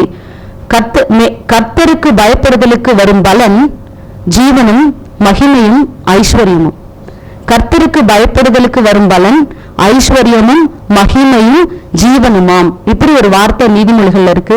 இந்த வார்த்தையின்படி அவருக்கு பயந்தவர்களுக்கு அவர் மகிமையை தருகிறார், மரியாதையை உண்டு பண்ணுகிறார், ஐஸ்வர்யத்தை தருகிறார், ஜீவனை தருகிறார். உயிரோடு இருந்துகிட்டே செத்த வாழ்க்கை வாழ்றதுக்கு இல்லைங்க, உயிரோடு இருந்து ஜீவனுள்ள வாழ்க்கை, சந்தோஷமாய் சமாதானமாய் தேவனுடைய சந்தோஷத்தோடு கூட வாழும்படியாய் இந்த வார்த்தையின்படி கர்த்தர் நம்மை ஆசீர்வதிப்பாராக.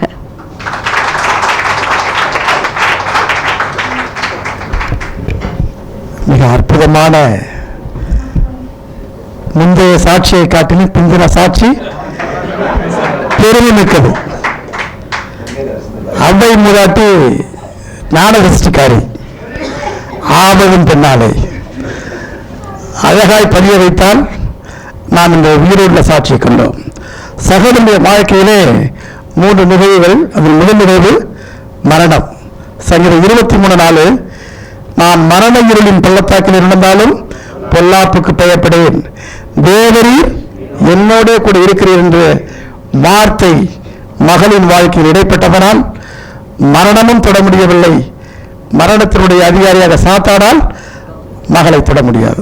ஆகவே முழு விசுவாசத்தோடு இருக்கிற மகளுடைய சாட்சி, 2 சாட்சியும் BMI திருச்சி சாப்டருடைய வரலாற்றிலே மிக போற்றுதற்குரியது, பயனுள்ளது, பாராட்ட தகுந்தது.